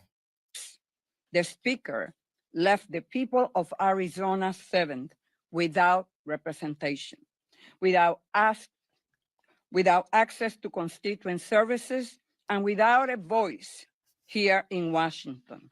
It was a cynical, shameful, and unprecedented. And why is it that people keep saying, "Oh, Trump is so good. He is so good." What do you mean he is so good? And he ended up getting these farmers screwed over. How is it that people can see the best of it right now, but they can't seem to figure out that this is the worst that has happened to some of the American people, is this farming stuff? Why they don't see that? The left-wing president of Colombia. And man, this guy is a real one. This guy, he showed up to the UN event in New York City, and then he went outside and joined anti-Trump protesters. And he also said, I think he was out there saying like Netanyahu should get arrested, Israel's a criminal state, Donald Trump should be in prison. He was saying shit like that. I don't remember all the specific things he said, but he was saying stuff in that vein, right? He was screaming through a megaphone, all that stuff. He was with the protesters. And then Trump and Rubio decided fucking revoke his visa and kick him out of the country. So they did that, but here's the thing. That was illegal. That's illegal. You're not allowed to do that. They have diplomatic immunity. You're not supposed to be able to go after them for their political speech. That's what it was. It was political speech. So that was a big deal. And then as Trump was blowing up all these boats, is still blowing up all these boats off the coast of Venezuela in the Caribbean, Gustavo Petro came out and let everybody know, hey, one of those ships that you bombed was a Colombian ship, and it was a fucking fisherman who was on it. And now you're murdering innocent people. So now he's taking the gloves off, and he is fucking leading the charge against Trump. And it is an amazing thing to see. He's got balls, man. He's got balls.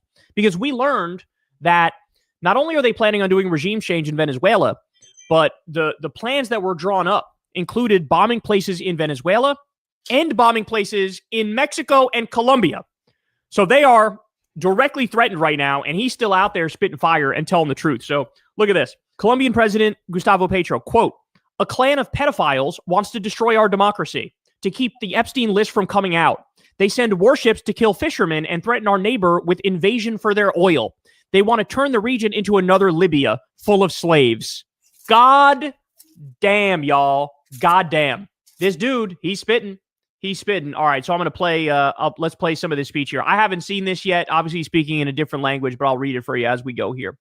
"A clan of pedophiles wants to destroy democracy in Colombia." Facts. Un clan de pedófilos quiere acabar la democracia en Colombia.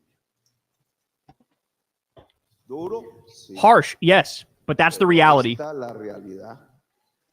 And to keep the list from coming out, talk about the Epstein list, they send warships to kill fishermen from this city and threaten the neighbor, talking about dictator and so on. Oh, somebody's holding up a no genocide sign. I think that's, you guys tell me, but I think it's like no genocide sign. Threaten our neighbor, talking about dictator and so on. As if the people of Colombia would applaud an invasion of their brother, which is not the president, but the people of Venezuela. When would we ever be so treacherous and sold out, betraying our own blood, or the people of Ecuador, of Panama, or the people of Venezuela? They are our own people. So they want the president to do what the coward Ivan Duque wanted to do, to lend Colombia's land, so that from there they could invade a brother country that shares the same history as us. Because Bolivar was born there and came to die here in this city. It cannot be. A president of Colombia that would do that would be cursed by future generations. He's saying, if I sell out Venezuela, if I support a war against our brother Venezuela, then I'd be selling out and I'd be cursed for generations. Because you would never be forgotten as a traitor.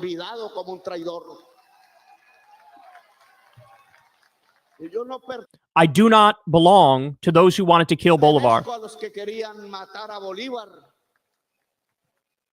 The government of Venezuela has made many criticisms, but I do not mock the people of Venezuela, nor would I set a trap for the people of Venezuela to fall into that trap of an invasion that is only about their oil. He's spitting, bro. He's spitting. That's exactly right. We have literal video of Trump saying it in 2023. They tried to do a coup of Venezuela in his first term, and he said, I would have taken the oil. I would have taken the oil. Now, they're plotting their regime change. What do you think's at the core of it? It's their mineral wealth. It's their oil wealth. He wants to put a puppet government in there to serve U.S. billionaire and corporate interests, and he wants his war criminal buddy, Eric Prince, to occupy a new country because he's no longer occupying the Middle East. That guy's the head of what was formerly Blackwater, which is just a mercenary army that murders innocent people, into the trap of an invasion that is only about their oil, greed, and violence, driven by greed and violence, to turn this beautiful corner of South America into another Syria, another Iraq, another Libya full of slaves, slave trading and new forms of slavery. Epstein's list, his friends, those who don't want the list to be published in the United States, they want to use us here with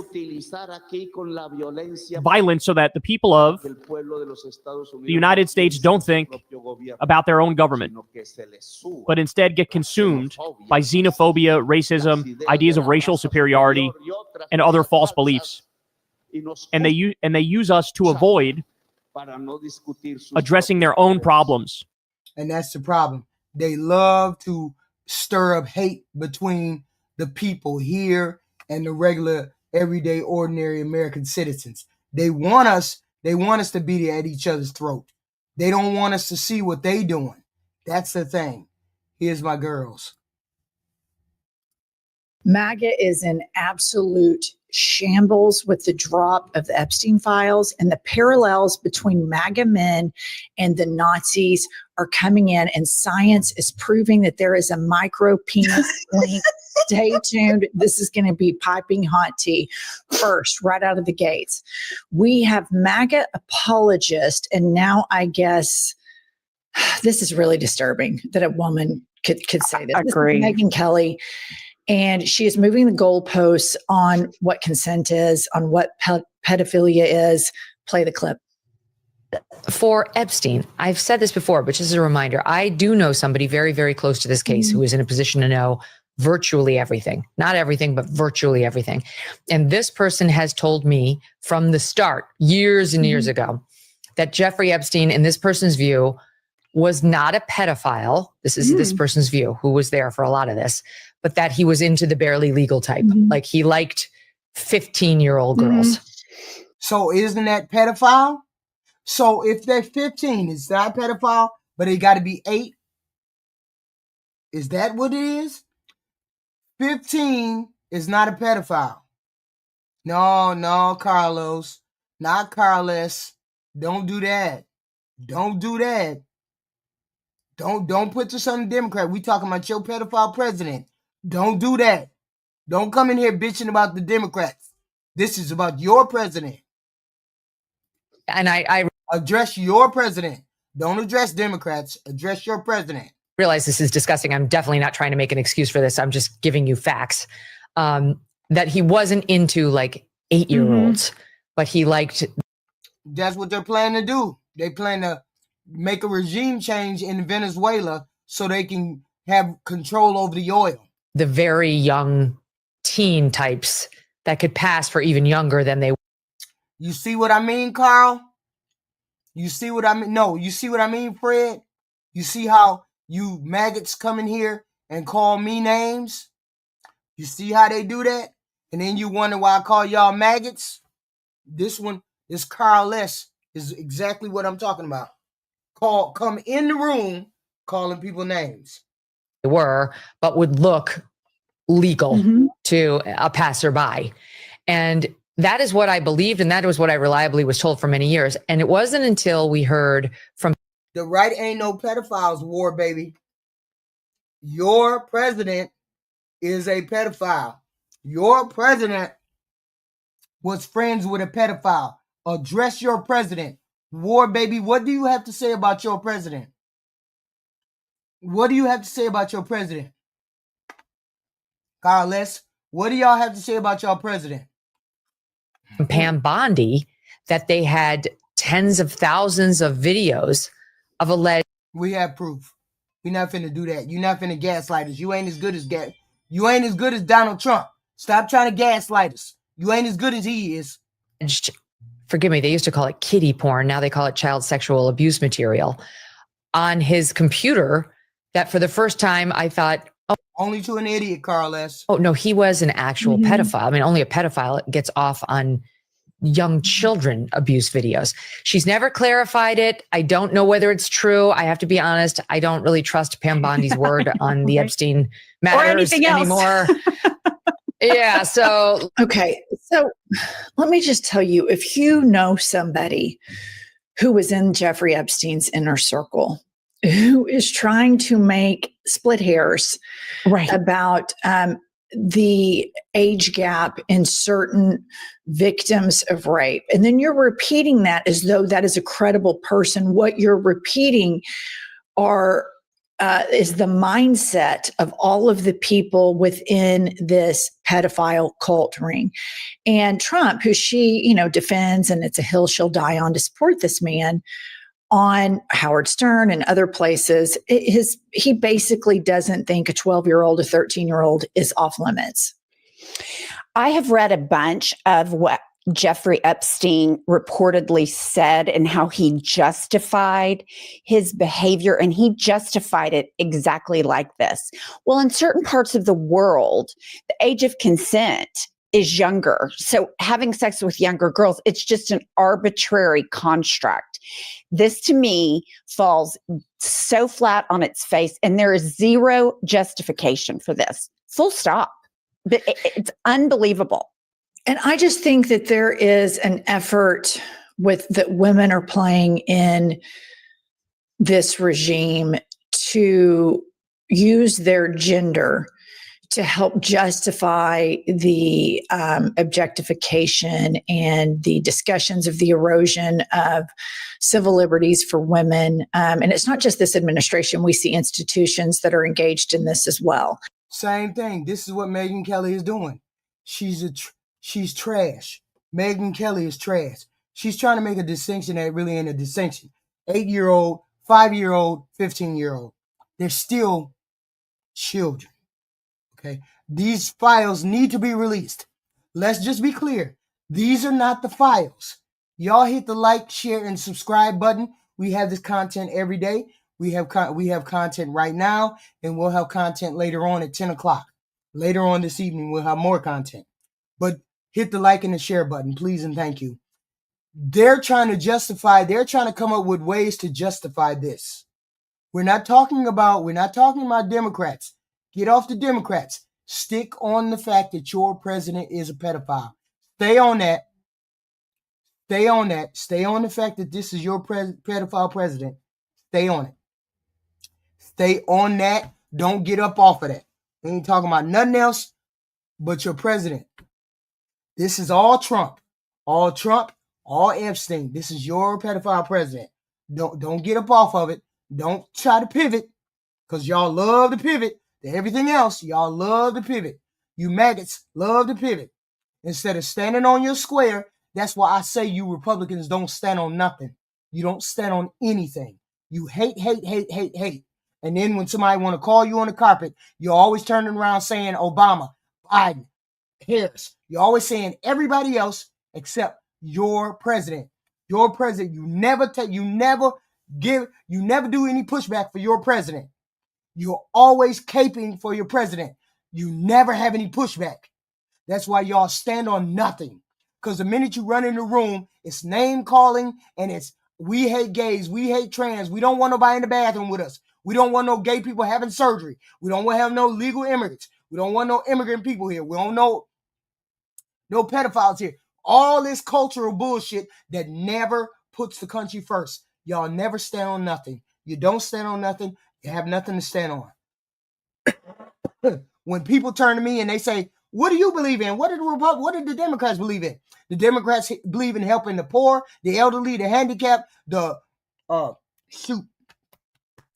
elderly, handicapped, our veterans, and poor children. That's what we believe in.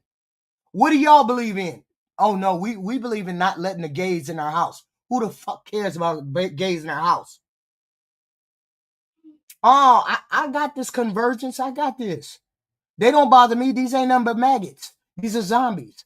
Zombies who have to who are circling the drain. They're circling the drain because they have nothing to stand on. They cannot defend this.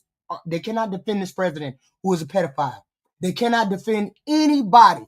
They cannot defend Republicans standing there and covering for this president. They cannot do that. So therefore, they come in the chat and they only have words of negativity. We hate the gays, the trans, the blacks, the whites, the browns, immigration reform. We hate all that. Hate. They always have hate. They don't have nothing else.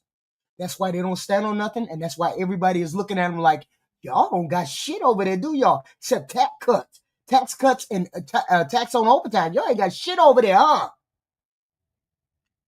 And then they can't hold their leaders accountable. That's the main point, that they cannot ever hold their leaders accountable.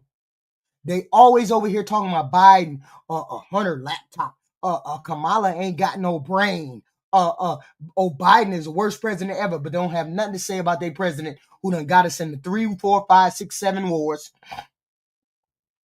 who in the Epstein files, who passed a tax cut bill that didn't give the poor people jack shit. He just shitted on the poor people. He just got out of an interview saying Americans is dumb. And that's why he inviting 600,000 or 60,000 or whatever immigrants, Chinese immigrants over here, because Americans are dumb. Man, and they over here caping for a president who don't give a damn about their poor ass. That's the problem.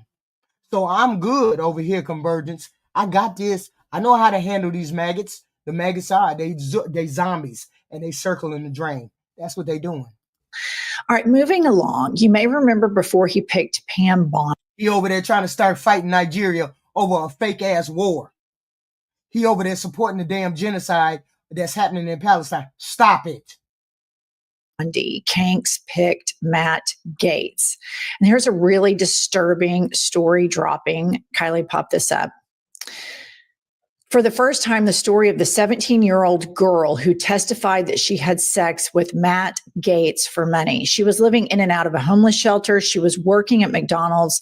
She had just finished her junior year in high school, and she wanted extra money to try to save up to pay for braces to fix her teeth. And this is not surprising because even our Senator Booster Box, Mark Wayne Mullins from the state of Oklahoma, had talked about that he thought that Matt Gaetz was, a sexual predator, et cetera.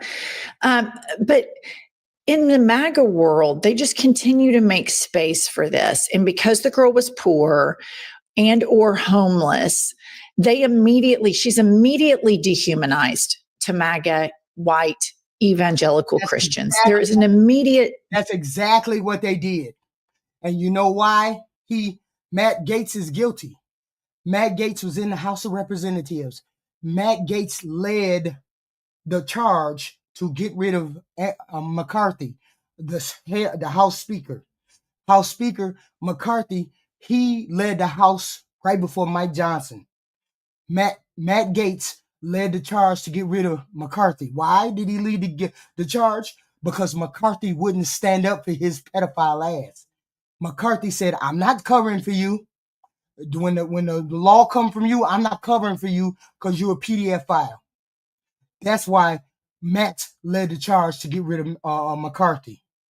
Okay? And then you hear Tweety birds from these maggots.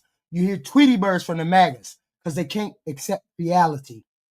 We talking about shut your ass up, Carl S. We're not talking about Biden. We're talking about your pedophile. We're talking about your president is a pedophile. Shut your ass up. We're talking about your president is a pedophile.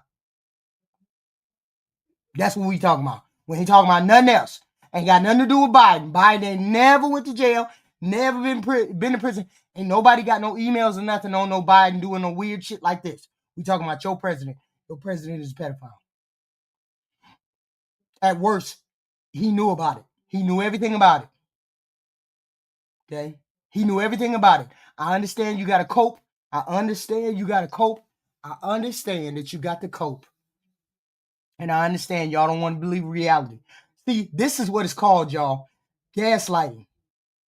The president is A1 at gaslighting. He gaslights the zombies, aka maggots, because the maggots believe everything he says because he gaslights them. And then he wants the rest of us to go along with the gaslighting, and the rest of us go along with the gaslighting because we scared that he gonna fire us, get us fired, use us in a tweet. Have y'all noticed that your president hasn't put anything personal in his true social account since these files, since these emails broke? Have y'all noticed that? Anybody went over there? I've been monitoring his account. He ain't wrote nothing personal on it. And every day, every hour, every day on the hour, he writes something in that true social post. He ain't wrote nothing in the past 20 some hours. Because ain't jack shit he can say. Ain't jack shit he can say. Because he knows he's a pedophile. He knows he likes to touch your little girls. And you maggots know it. Dehumanization about a girl that is poor. And it goes beyond just all of the other groups that they marginalize, specifically as it relates to the MAGA regime. One through line is racism, but also an onslaught of attacks towards people living in poverty. I think when you look at the Epstein situation also, you look at it is a class issue. Ghislaine Maxwell is quoted as saying, well, they don't matter. They're What's my TDS meds? Girls over 18. Girls over 18. That's my medicine. Core. They have absolutely decided that poor people don't have feelings, they don't have families, they don't have desires, they don't have hopes, dreams, they don't want any of the emotional comfort. It is disgusting. And that is something we have to address because you look at this situation, they tell these girls in these situations, no one will believe you. I'm rich and powerful. You're poor and from an imperfect family. Why? War baby, you're the one that looks pregnant. I mean, you're the one who looks crazy. You're the one who looks pathetic. You just don't know that you look pathetic. You look pathetic. You're over here caping for rich people and you ain't even rich. Y'all make it make sense. Y'all look at War Baby. Caping for rich people and he ain't even rich. That's wild. Over here caping for rich people that's touching girls. That's wild. That's wild. Why would anybody believe you? And honestly, when you look at the situation unfolding, that's exactly what's turning out all these years later. All right. And so I think that some members of the Republican Party are going to start breaking ranks. They are seeing that this frail president, who yesterday was doing some sort of show and tell with his wife, and the makeup and the concealer on the hand was more than we've ever seen before. He was falling asleep standing up, which is new for him. And I didn't think that he could quite do that. So they see that they're strong man, the person, the hill that they have died on. He is frail. He is weak. The curtains are closing not only on him biologically, but the clock is ticking on his second term. So Republicans are breaking rank. Well, what is the one thing that has held this whole cult together from the beginning to now? And it is the evangelical base support. So what does Kanks do yesterday? He starts to Christian signal right in the middle of his defense of a pedophile. And right after, he went to the Supreme Court to fight to make sure that poor children didn't receive food. Play the clip. Thank you. The Bible tells us that one of the measures of any society is how it cares for vulnerable children and orphans. So important, and it's so big in the Bible. So as we make America great again, we are going to protect American children in foster care. And okay, yeah, kind of like you protected all of the women at Jeffrey Epstein's house, kind of like you've protected all of the children that USAID funds broke out, kind of like you care about all of the Democratic children that happen to have Democratic parents who you say are the enemy from within. And I want to remind you guys, as you hear Megyn Kelly say that, as you hear what Matt Gaetz did, as you hear what Donald Trump has done, these are the people that had a stage 5 meltdown about drag shows. These are the people that have stage 5 meltdowns about books. These are the people that freak out about Bad Bunny appearing in the Super Bowl. Yet they can just casually speak about this Epstein thing and splitting hairs about, an 8-year-old or a 12-year-old versus a 15-year-old. But if it's a 15-year-old that looks like maybe she's 18, then that's okay, et cetera, et cetera. And I just want to say this for the permanent record. The Bill Clinton situation with Monica Lewinsky being 18, she was of legal age, I think that's abhorrent. I think that power dynamic was absolutely horrible. And I think a lot of that set the psychological soil for the American public to be kind of primed for this. None of this is okay. We need to have leaders that have a lot of boxes checked, that fight for everybody. They need to be better people than we are. But oftentimes, especially in the age of Trump, we have these just really broken, toxic leaders. Which brings me to a new email drop in the middle of this Epstein thing.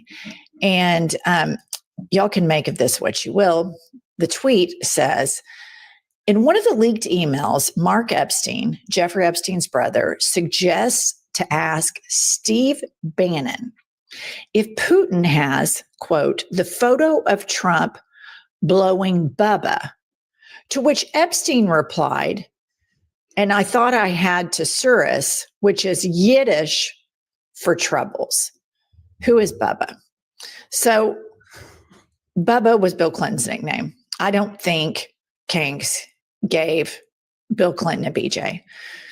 But there has been kind of underground reporting, and we've all seen that video where Kanks performs and simulates a blowjob on a microphone with a familiarity that only those who have performed said task would have. And so I just think this is rather interesting. But in any other president, whoa. What the fuck is going on here? I never heard this. What? Guess he was all over the island. We got proof. War baby, be quiet. You caping for a pedophile. Shut up. Stop caping for the pedophile. I just heard these ladies say that Trump was giving Clinton a BJ. Is that true? What the hell? Wait, what's going on? See, in any other country, in any other time period, the news, the corporate news should be beating, screaming, ripping the clothes off, Incredible Hulk style.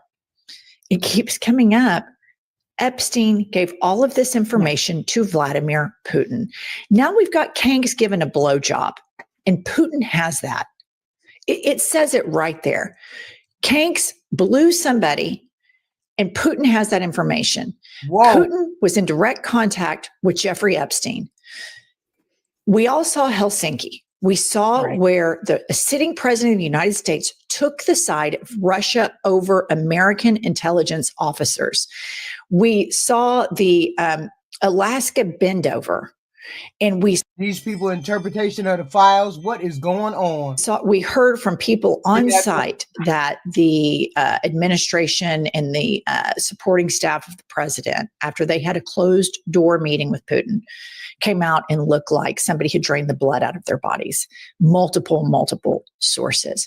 So number one, I want to know more details about this blowjob.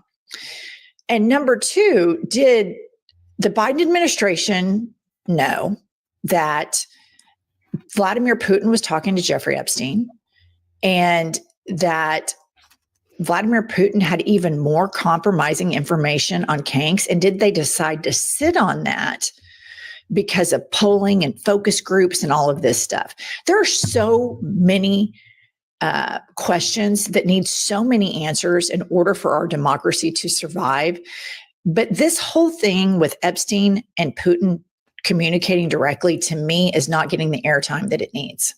I completely agree. And you look at how Trump has handled Ukraine and Russia. He browbeats Zelensky and he keeps giving Putin ultimatums that he doesn't follow through on.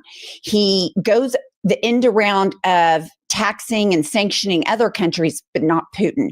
You have to ask yourself why. And we thought a PP tape would be bad in Trump 1.0. Here's my thing. We all knew that Putin had something on Trump.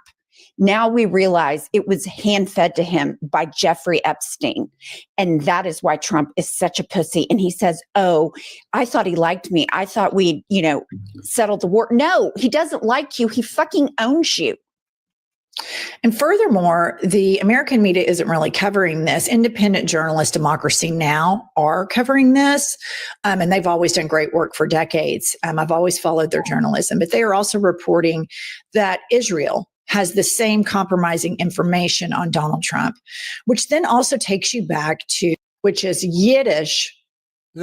Mark Epstein, Jeffrey Epstein's brother, suggests to ask Steve Bannon if Putin has, quote, the photo of Trump blowing Bubba. The photo of Trump blowing Bubba. The photo of Trump blowing Bubba. Donald Trump was giving somebody a blowjob. That's what is in this email. What does that mean? What does this mean? This is what they're reading. The email. Donald Trump was giving. Let's go back. What did it say? What did the email say? Listen. Broken, toxic leaders, which brings me to a new email drop in the middle of this Epstein thing. And y'all can make of this what you will. The tweet says, in one of the leaked emails, Mark Epstein, Jeffrey Epstein's brother, suggests to ask Steve Bannon if Putin has, quote, the photo of Trump blowing Bubba, to which Epstein replied, and I thought I had thesaurus, which is Yiddish for troubles. Who is Bubba? So Bubba was Bill Clinton's nickname. I don't think Kanks gave Bill Clinton a BJ, but there has been kind of underground reporting, and we've all seen that video where Kanks performs and simulates a blowjob on a microphone with a familiarity that only those who have performed said task would have. And so I just think this is rather interesting. But in any other presidency, in any other country, in any other time period, the news, the corporate news, should be beating, screaming, ripping the clothes off, Incredible Hulk style. It keeps coming up. Epstein gave all of this information to Vladimir Putin. Now we've got Kanks given a blowjob, and Putin has that. It says it right there. Kanks is Trump. Kanks blew somebody, and Putin has that information. Putin was in direct contact with Jeffrey Epstein. Gave somebody a blowjob. We all saw Helsinki. We saw where the sitting president of the United States took the side of Russia over American intelligence officers. We saw the Alaska bend over. And we heard from people on site that the administration and the supporting staff of the president, after they had a closed door meeting with Putin, came out and looked like somebody had drained the blood out of their bodies. Multiple sources. So number one, I want to know more details about this blowjob. And number two, did the Biden administration know that Vladimir Putin was talking to Jeffrey Epstein, and that Vladimir Putin had even more compromising information on Kanks? And did they decide to sit on that because of polling and focus groups and all of this stuff? There are so many questions that need so many answers in order for our democracy to survive. But this whole thing with Epstein and Putin communicating directly, to me, is not getting the airtime that it needs.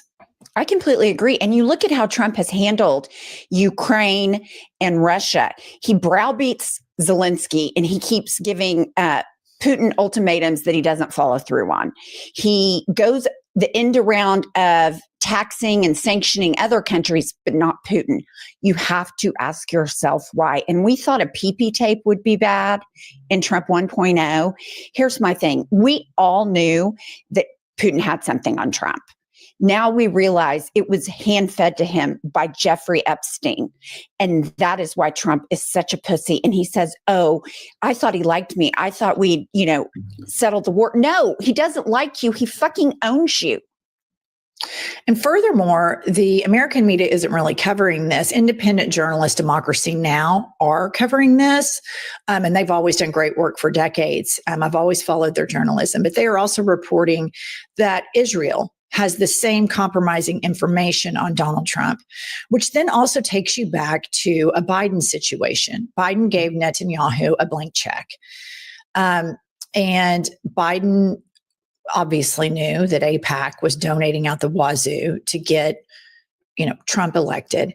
And both parties are such failures on this issue. Truly, they're truly failures. If a man is running for president and a convicted pedophile was his best friend, a convicted sex trafficker was his best friend. Best friend. And this sex trafficker and pedophile had cameras all over his apartment and has all of this insider information and dined post-conviction at the White House with Trump for Thanksgiving.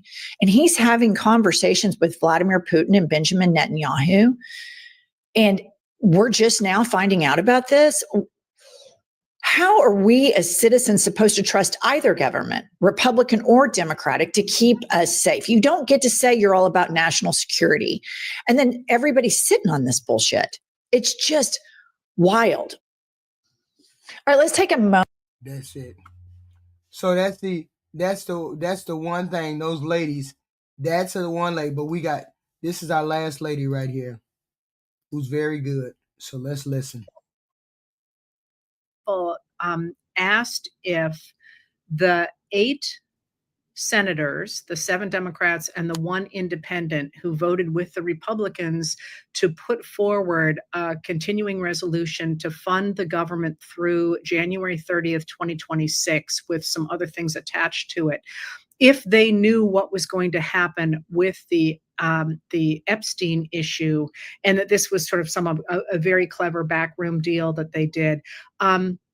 Maybe. I have no particular insight into those people. That being said, I have not heard a whisper of that anywhere. So I would say that that the answer to that is probably no. They had articulated reasons for why they did what they did, saying that, they just didn't expect that the president of the United States would illegally try and starve people and kill the economy and destroy the government. And then when he did that, they felt they had to try something different, which you can agree with or you can disagree with. But it does raise a really interesting point in terms of engaging with politics. And that's that if you're like me, there are many things that happen in politics that make your hair catch fire. You're so angry when they happen. But one of the things I have learned to do is to, there are certain things I make a stand on, and, and I'm not going to see how it plays out. The January 6th, 2021 attack on the U.S. Capitol, for example, there are major markers. But usually when somebody is making a procedural decision, it's worth thinking about the position that they're coming from. Like, is there a reason to think that there might be something behind this, that even though I'm not happy about what they've done, that they did for a reason that is a decent reason? And the reason I say that is because one of the things that we all know from our lives is that you don't know how something is going to play out. You just don't. And a lot of the people who take a stand on a certain day over something discover 2 months later they look ridiculous, because in fact the way things played out turned out to be much better than they expected, or much worse. So if we take anything from that night, Sunday night, when we all seem to be blindsided by the sudden change in the position of certain independents and Democrats, it's that it's worth taking a breath because we just don't know how that's going to transpire. And I saw so many people saying, this is what's going to happen, and this is what's going to happen.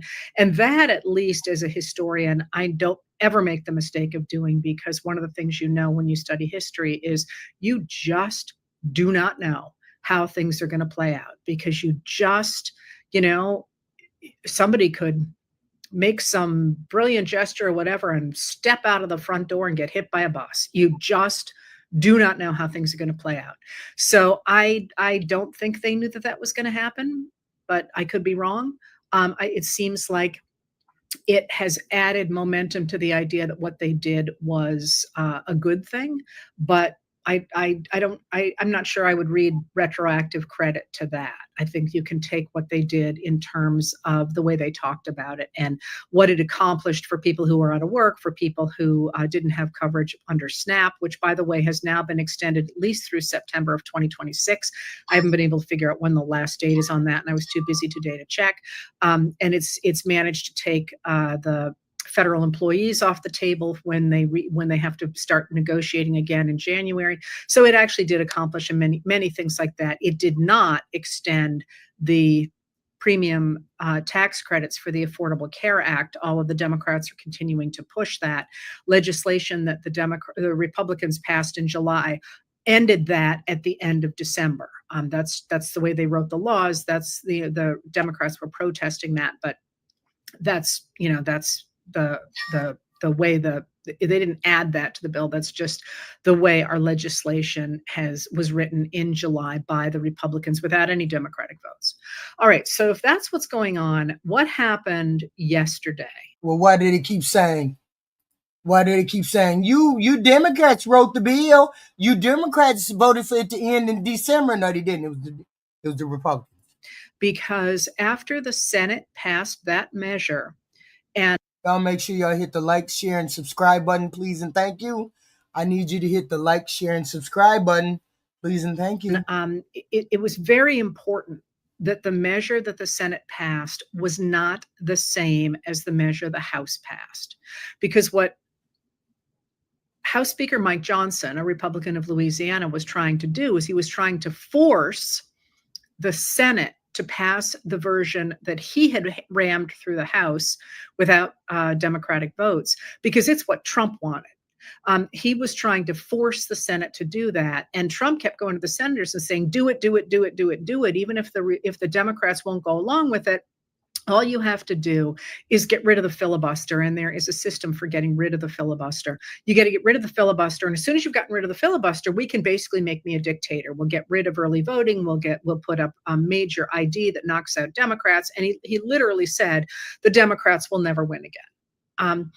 And the senators didn't do that, which was interesting, because they have tended simply to try and keep their heads down, either to go along with what Trump wants or to keep their heads down and hope that somebody else is going to take care of things further down the line. They didn't do that. They passed their own version. And that was important, both because it said to Trump, we're not going to do what you want, but also because the way legislation works is, if the House and the Senate pass different versions of a bill, you can't just say, okay, they both passed a version of it, we'll put it together. You have to have both houses pass the same version. So that meant that the House had to come back into active session. I mean, it was in pro forma session, meaning technically it was sort of in session because they would gavel in and gavel out every 3 days, but they weren't doing any work. They had to start doing work. And that was going to force Johnson to call the House back into session. And once he had called the House back into session, he was going to have to swear Arizona Representative Adelita Grijalva into office. She was elected on September 23rd, and he simply, blew out the clock and said, well, I can't swear her in because we're not in session, which is ridiculous. That's, plenty of people have been sworn in during pro forma sessions and so on. But when she was sworn in, she provided the final vote for the discharge petition that will require the House to vote on a measure, on a piece of legislation, a law, to require the Department of Justice to release the Epstein files. And so that was what was going on with that. And he scheduled the swearing in of Grijalva for 4 o'clock on Wednesday. So yesterday was a really interesting day. And I joked to somebody that it's my fault all that happened, because I am extraordinarily frustrated that there is a book burning a hole in my belly, and I can't find the time to write it.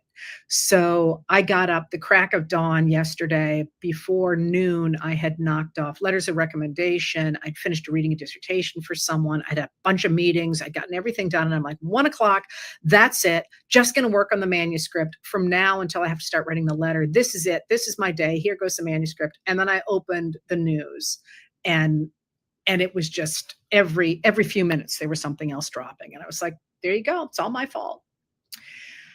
What happened yesterday was that as soon as the House came back into session, the Democrats on the Oversight Committee, remember, the Democrats are in a minority in both the House and the Senate. They're a minority, but they released 3 emails.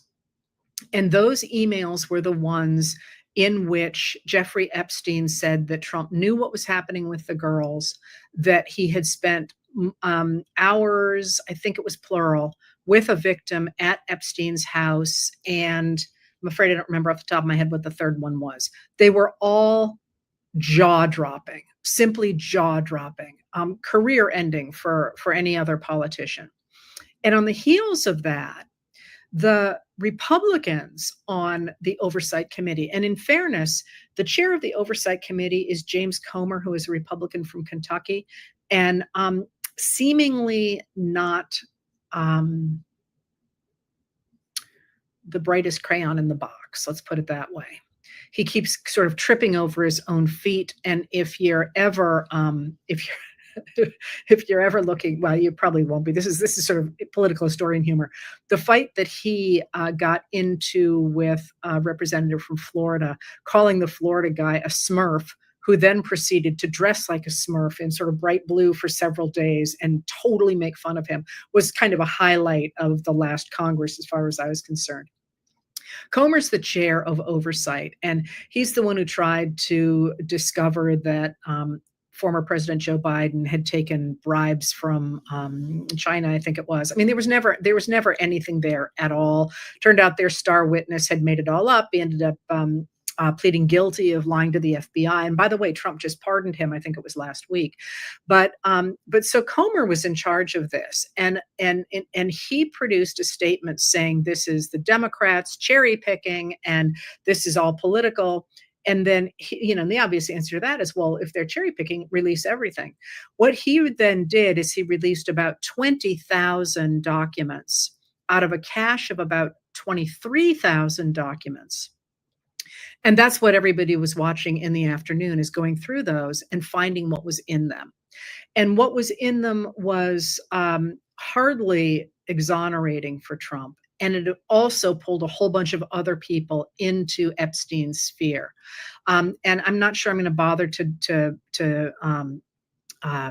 detail everything that was in them, the people that were involved, the fact it appeared that Epstein gave information to a New York Times reporter in 2015, but of course the New York Times did not publish that before the 2016 election. There's a whole bunch of stuff in there, and people are still mining it today. Now, did you hear those numbers I said? The Democrats released 3, the Republicans released 20,000, and there was a cache of 23,000. Now, here's something really important, that the documents that came out yesterday are not the documents that the House of Representatives is talking about.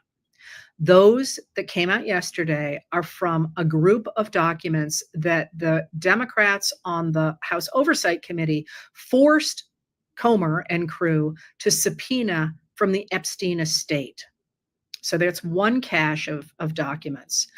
That's not, and there's still some obviously that we haven't seen, because there were at least 23,000 that went over, and it appears right now about 20,000 have been released. But what the House is talking about is the cache of information about Epstein that the FBI gathered as part of its investigation into his activities. So there's two totally separate things here. And if anybody's interested, I wrote about this when it happened. And one of the things we're working on is getting an index of the old letters so it's easy for people to find this stuff. But when the FBI raided Epstein's New York City mansion, they walked out with armfuls of videotapes and so on. So there's a lot of stuff out there. And I did write about that at the time, long before we had any idea what was going to come of all that. Anyway, so while the House yesterday was waiting for Grijalva to be sworn in at 4:00, and while these really eye-popping documents were circulating on social media, and they're available, by the way, they're not secret. Google them, and there's the House Democrats released the three emails, and then which are very short. And then the other documents are, I think they're in bunches of 4, and you can feel free. So it's a lot of documents. Anyway, so while that was going on and people were sort of going at that, Trump was putting enormous pressure on the 4 Republicans who had signed the discharge petition in order to get them to change their votes. And the people that he really focused on were Nancy Mace, who is a Republican of South Carolina, whom they said they were playing phone tag, or that's my definition of it. She clearly was not jumping to answer her phone when he called. But what was really interesting is he called Lauren Boebert, a Republican of Colorado, into the situation room, along with Attorney General Pam Bondi, Deputy Attorney General Todd Blanche, and the director of the FBI, Kash Patel, to try and get her to change her vote. Now, I actually ended up looking up the sit room last night to see, because I knew it was a special room, but I didn't know why. I mean, aside from the obvious. And it is equipped in such a way that you cannot make recordings in it. I have any idea how they do that, but that's the thing that really jumped out to me, that they all decided to meet in the sit room, which, all right, you can take that wherever you want. It didn't work. It didn't work. And when Grijalva was sworn in, she immediately signed the petition, and that petition is now beginning its journey through the system to an end. And let me just answer another one of your questions before I explain how that works. Somebody said, why didn't the Biden people release all these documents? This is what you keep hearing from the radical right. Well, if there's anything in them, why didn't Biden release them? First of all, we know there's stuff in them because we have seen it now. But second of all, if Trump was that desperate to make sure the FBI investigation files don't come out, and what already did come out was that bad, what the hell's in those files? I mean, that, you know me, I always watch the space around the elephant. And, if he were sitting there going, yeah, whatever, I don't care. I'm they caught me eating a peanut butter sandwich with a 17-year-old. I'm cool with that. Then you would be like, there's probably nothing in them. But if he's putting Lauren Boebert in the sit room with the Deputy Attorney General, the Attorney General, and the Director of the FBI, well, what's out there is Jeffrey Epstein saying, yeah, he knew what was going on, and he spent time with one of the victims for hours in my house, and he's worried about something else. I'm like, oh wow, that stuff must be incendiary, just incendiary. So why didn't Biden's Department of Justice let it go? And there's 2 answers to that. One is that, remember that Ghislaine Maxwell, until very recently, had an ongoing legal case. That was an ongoing investigation, an ongoing case. And the FBI does not touch those things. They don't make those things public. So that was one thing. But the other thing was that the Biden administration and President Joe Biden himself prided themselves on not using the Department of Justice against his political opponents, because Trump had done that. So he was trying to say, I'm not going to do that. That's why you want to elect people like me, is because we're honest and we won't do that. And there's a new book, I think it's out. It must be, because I don't have galleys, I have the actual copy, in which they basically make the argument that they were too determined not to look political, because what they did is they gave tons of space for the Trump juggernaut to undermine their work by going in front of the cameras and saying, this is all weaponized, and so on and so forth, and by slowing it down and so on. But they went out of their way not to weaponize the material that they had. So between those two things, it simply didn't come to light. So now what happens when the petition has been signed? First of all, it has to, I hate this word, it has to ripen for 7 legislative days. I don't know, some kind of plum, right? And then the House Speaker has 2 days, 2 legislative days, to hold a vote on it. If it passes, which it is expected to, and I'll tell you more about that in a second, then it will go to the Senate. And the Senate will have to vote on it as well. It will need a majority of 60 because of the way the filibuster is being misused right now. And if the Senate passes it, then it goes to the president, and the president can either sign it or can veto it.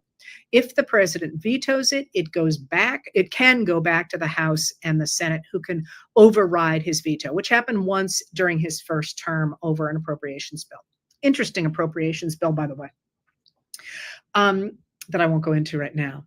But so everybody had a ton of questions about what's Trump going to do? Is it going to pass? Can it be stopped, and all that? And before you go down that road, although I will answer those questions, tell me what it looks like from now on. That is, the American people are now seeing information from a convicted sex offender saying, yeah, Trump was in on it. Trump knew about it. He spent time with a victim. And this is just the tip of the iceberg. What does it look like to make that go away for 341 million people?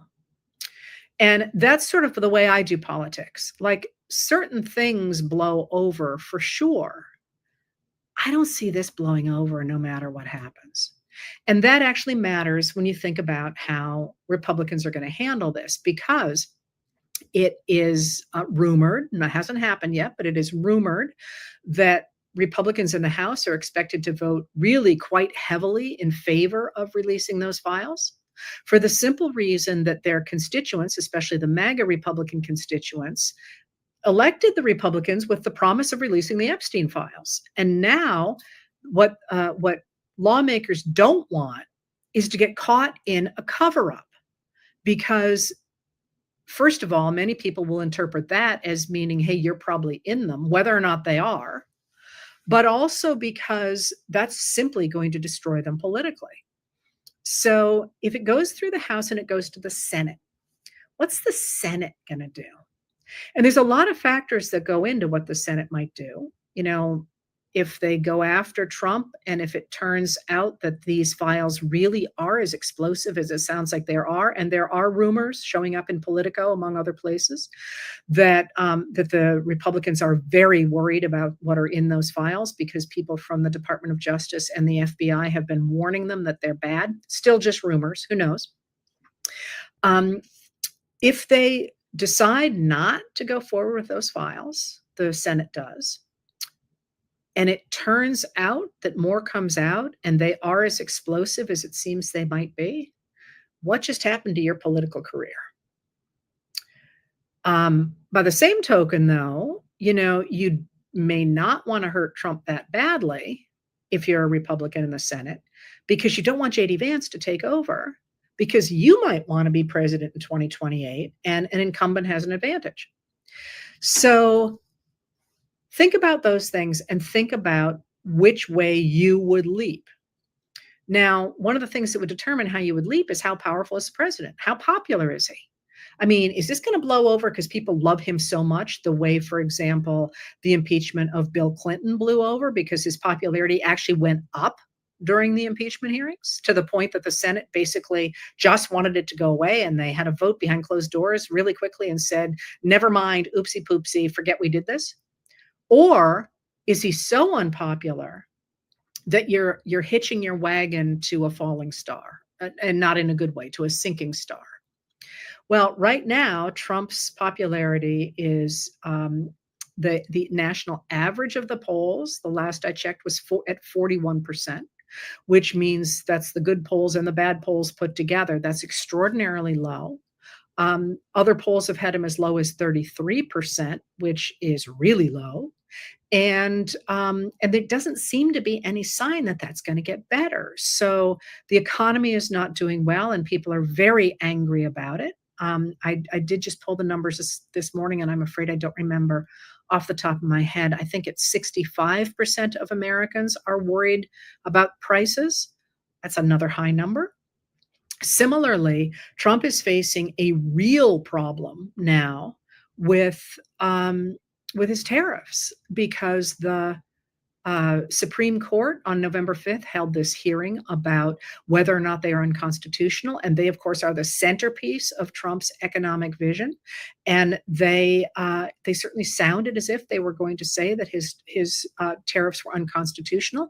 And he has been melting down. On Monday, he posted a couple of times at least about how finding these tariffs unconstitutional would create a national security crisis. Well, it wasn't a national security crisis not to have those tariffs 10 months ago. I mean, if it's a national security crisis, he created it. That's not going to help his standing. Americans don't like the tariffs. They don't think they're helping. They're seeing their prices go up, and they're watching job hiring go down and economic growth slowing dramatically. So he's got that hanging out there. And then there is the issue of these immigration sweeps that White House Deputy Chief of Staff Stephen Miller is trying to ratchet up to 3,000 people a day. That's more than triple where they are now. And what that is meaning, of course, is that the administration is grabbing anybody they possibly can, including U.S. citizens.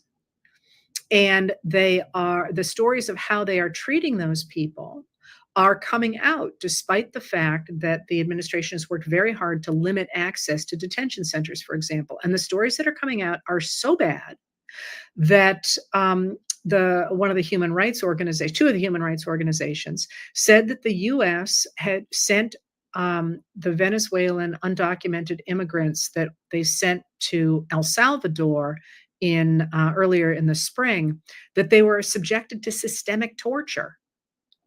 Americans don't like people to be subjected to systemic torture. And that doesn't look like it's going to get better in a hurry. And of course, this whole idea of sending the military into all these cities in order to sweep up more and more people is creating a dramatic backlash against Americans who are like, what are you doing sending the military into American cities? That's never, ever, ever a popular thing to do. I mean, think of any time a military, and let's just stay on this in the United States of America, when the military has gone in to break a strike in 1877, for example, or when the British military went into New York City during the American Revolution, or when the U.S. military went into the city of Atlanta during the Civil War, those things always infuriate the people who live there. And right now that's going on as well. So you're looking at all that stuff and you're thinking, okay, well, you know what? But at least Trump is culturally doing things that people really like, right? He tore down the East Wing of the White House. That is wildly unpopular. People are furious about that. He just got booed at a football game. I mean, which are supposed to be his people, right? So I'm looking at all of these pieces put together and saying, okay, so what happens if the Senate gives him a pass? Or if the Senate passes the bill and he vetoes it, and let's say the Congress overrides his veto, and then he just says to Pam Bondi at Department of Justice, don't release files. I don't care what anybody says. How do you think that's going to go over? I don't know how this is going to play out, but I do know that a lot of people have seen those files. And you ask me every day, where are they stored? Who has them? Could they have all been destroyed? Maybe all those things could have happened. But how many people do you think have seen them at this point? And not just in the United States, right? I mean, if it is true that Epstein funneled more than $1 billion through major banks, and a lot of that money was Russian, there's a paper trail. And that paper trail is not in the US exclusively. So I look at all that and I think, you know, people say, is he just going to walk away from this? And I'm like, this is the first issue that split him from his base.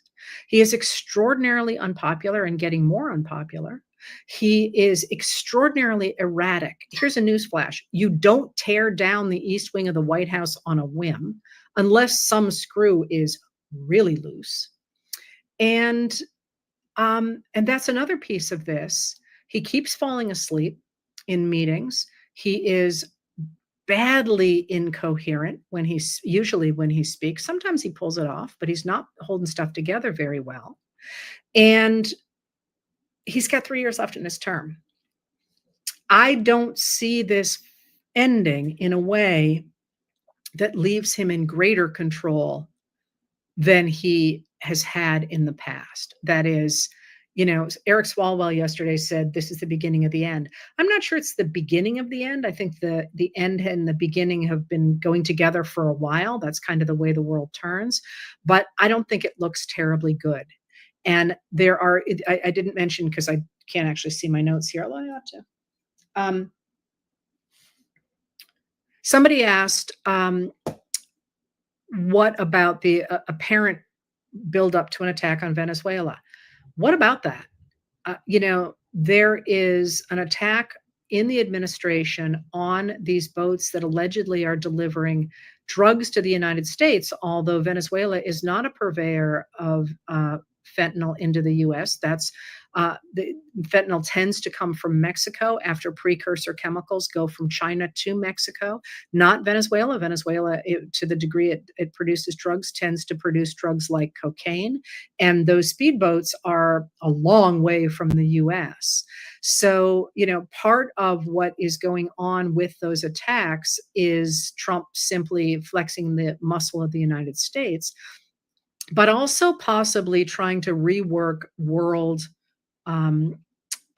spheres of influence. So the U.S. has much greater control over the governments in Latin America. And, you know, there are rumors, not rumors necessarily, they've been reported by CBS, and I'm going to stick with CBS because I know more than that.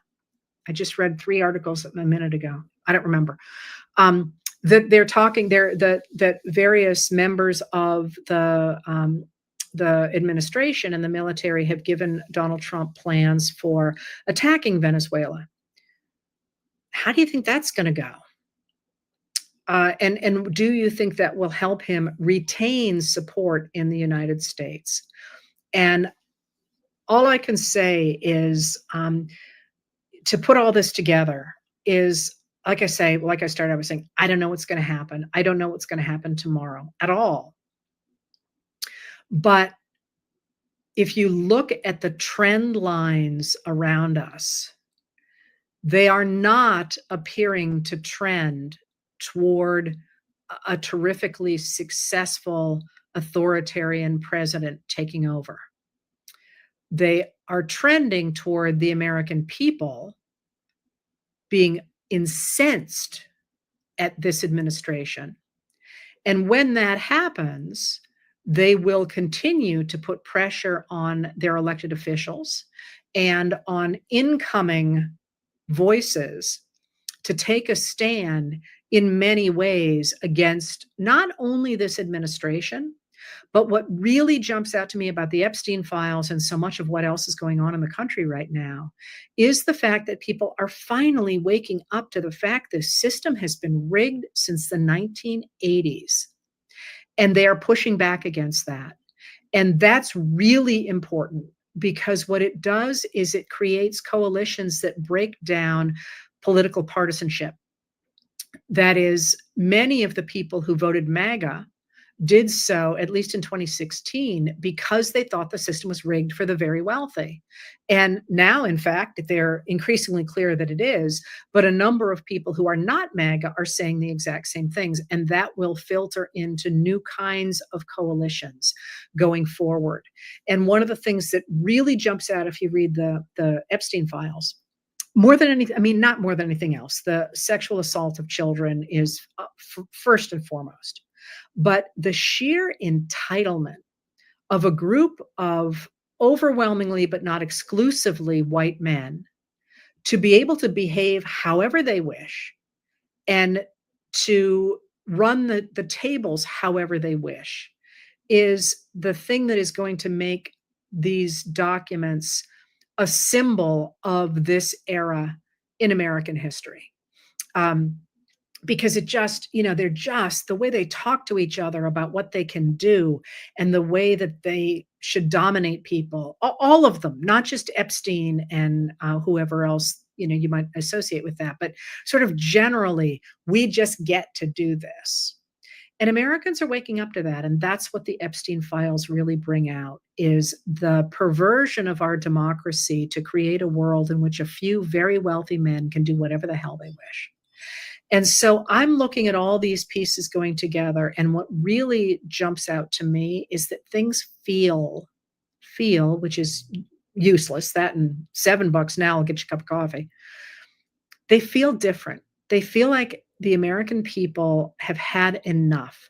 And it's not done yet by any stretch of the imagination. This is going to be the next 2 weeks are going to be truly awful as this vote goes through Congress, because Trump is going to be ballistic. But the next several months, as this whole administration both unwinds and tries to regain power, is going to be completely ugly. But we also have in that the seeds of rebuilding, of increasing numbers of elected officials articulating the idea that the system is rigged. Increasing numbers of people saying, what do you mean you are cutting $8 billion out of SNAP for the month of November in order to give $40 billion to Argentina? What is it? What do you mean that you are taking away health care from Americans in order to give tax cuts for billionaires? Those are all the things that we need to have on the table, because we need to solve them going forward. And so this whole week, the Epstein files, the reopening of the government, the fight about the reopening of the government, the complaints from Democrats, but also independents and Republicans who voted in favor of a fairer system on Tuesday, November 5th. All of those things, I think, point to a time of extraordinary change. And I worry a lot less than I think a lot of you do about what the Senate is going to do on the Epstein bill. Because, and what the president is going to do, because I look at that and I think, you tell me how you're going to keep that kind of explosive information that this many people now know about under wraps. And I don't see a way to do it. I sure wouldn't want to be trying to hide that kind of stuff myself. And by the way, that's one thing that you have to do when you think about this material. The same thing a historian does. When you're trying to figure out what happened, and you can think about this in your own life. If you want to figure out what happened, let's say off the top of my head, a cart hits your car in a supermarket parking lot. How do you find out who threw that cart? Well, you sit there and you think, okay, who could have seen it? Who could have been here? A worker could have been here. Somebody using the parking lot could have been here. You start to think of who would have seen it. And then you think, well, where would cameras have been? Would there have been cameras? Who has access to those cameras? What time was it? Was it a time when students were letting out of school? That's how you think about who has access to something. And when I think about the fact the Department of Justice had 1,000 people allegedly going through these files, you had all the drivers who took people places, you had all the waitresses. You had all the girls themselves who want their stories to be told, and now have a member of Congress, Marjorie Taylor Greene, who says she will expound on those stories on the floor of Congress, where she has the right of protected speech, which they do not have. You think about the fact that other countries are now involved, that the once upon a time, the man formerly known as Prince Andrew is now no longer even a prince. They stripped him of everything.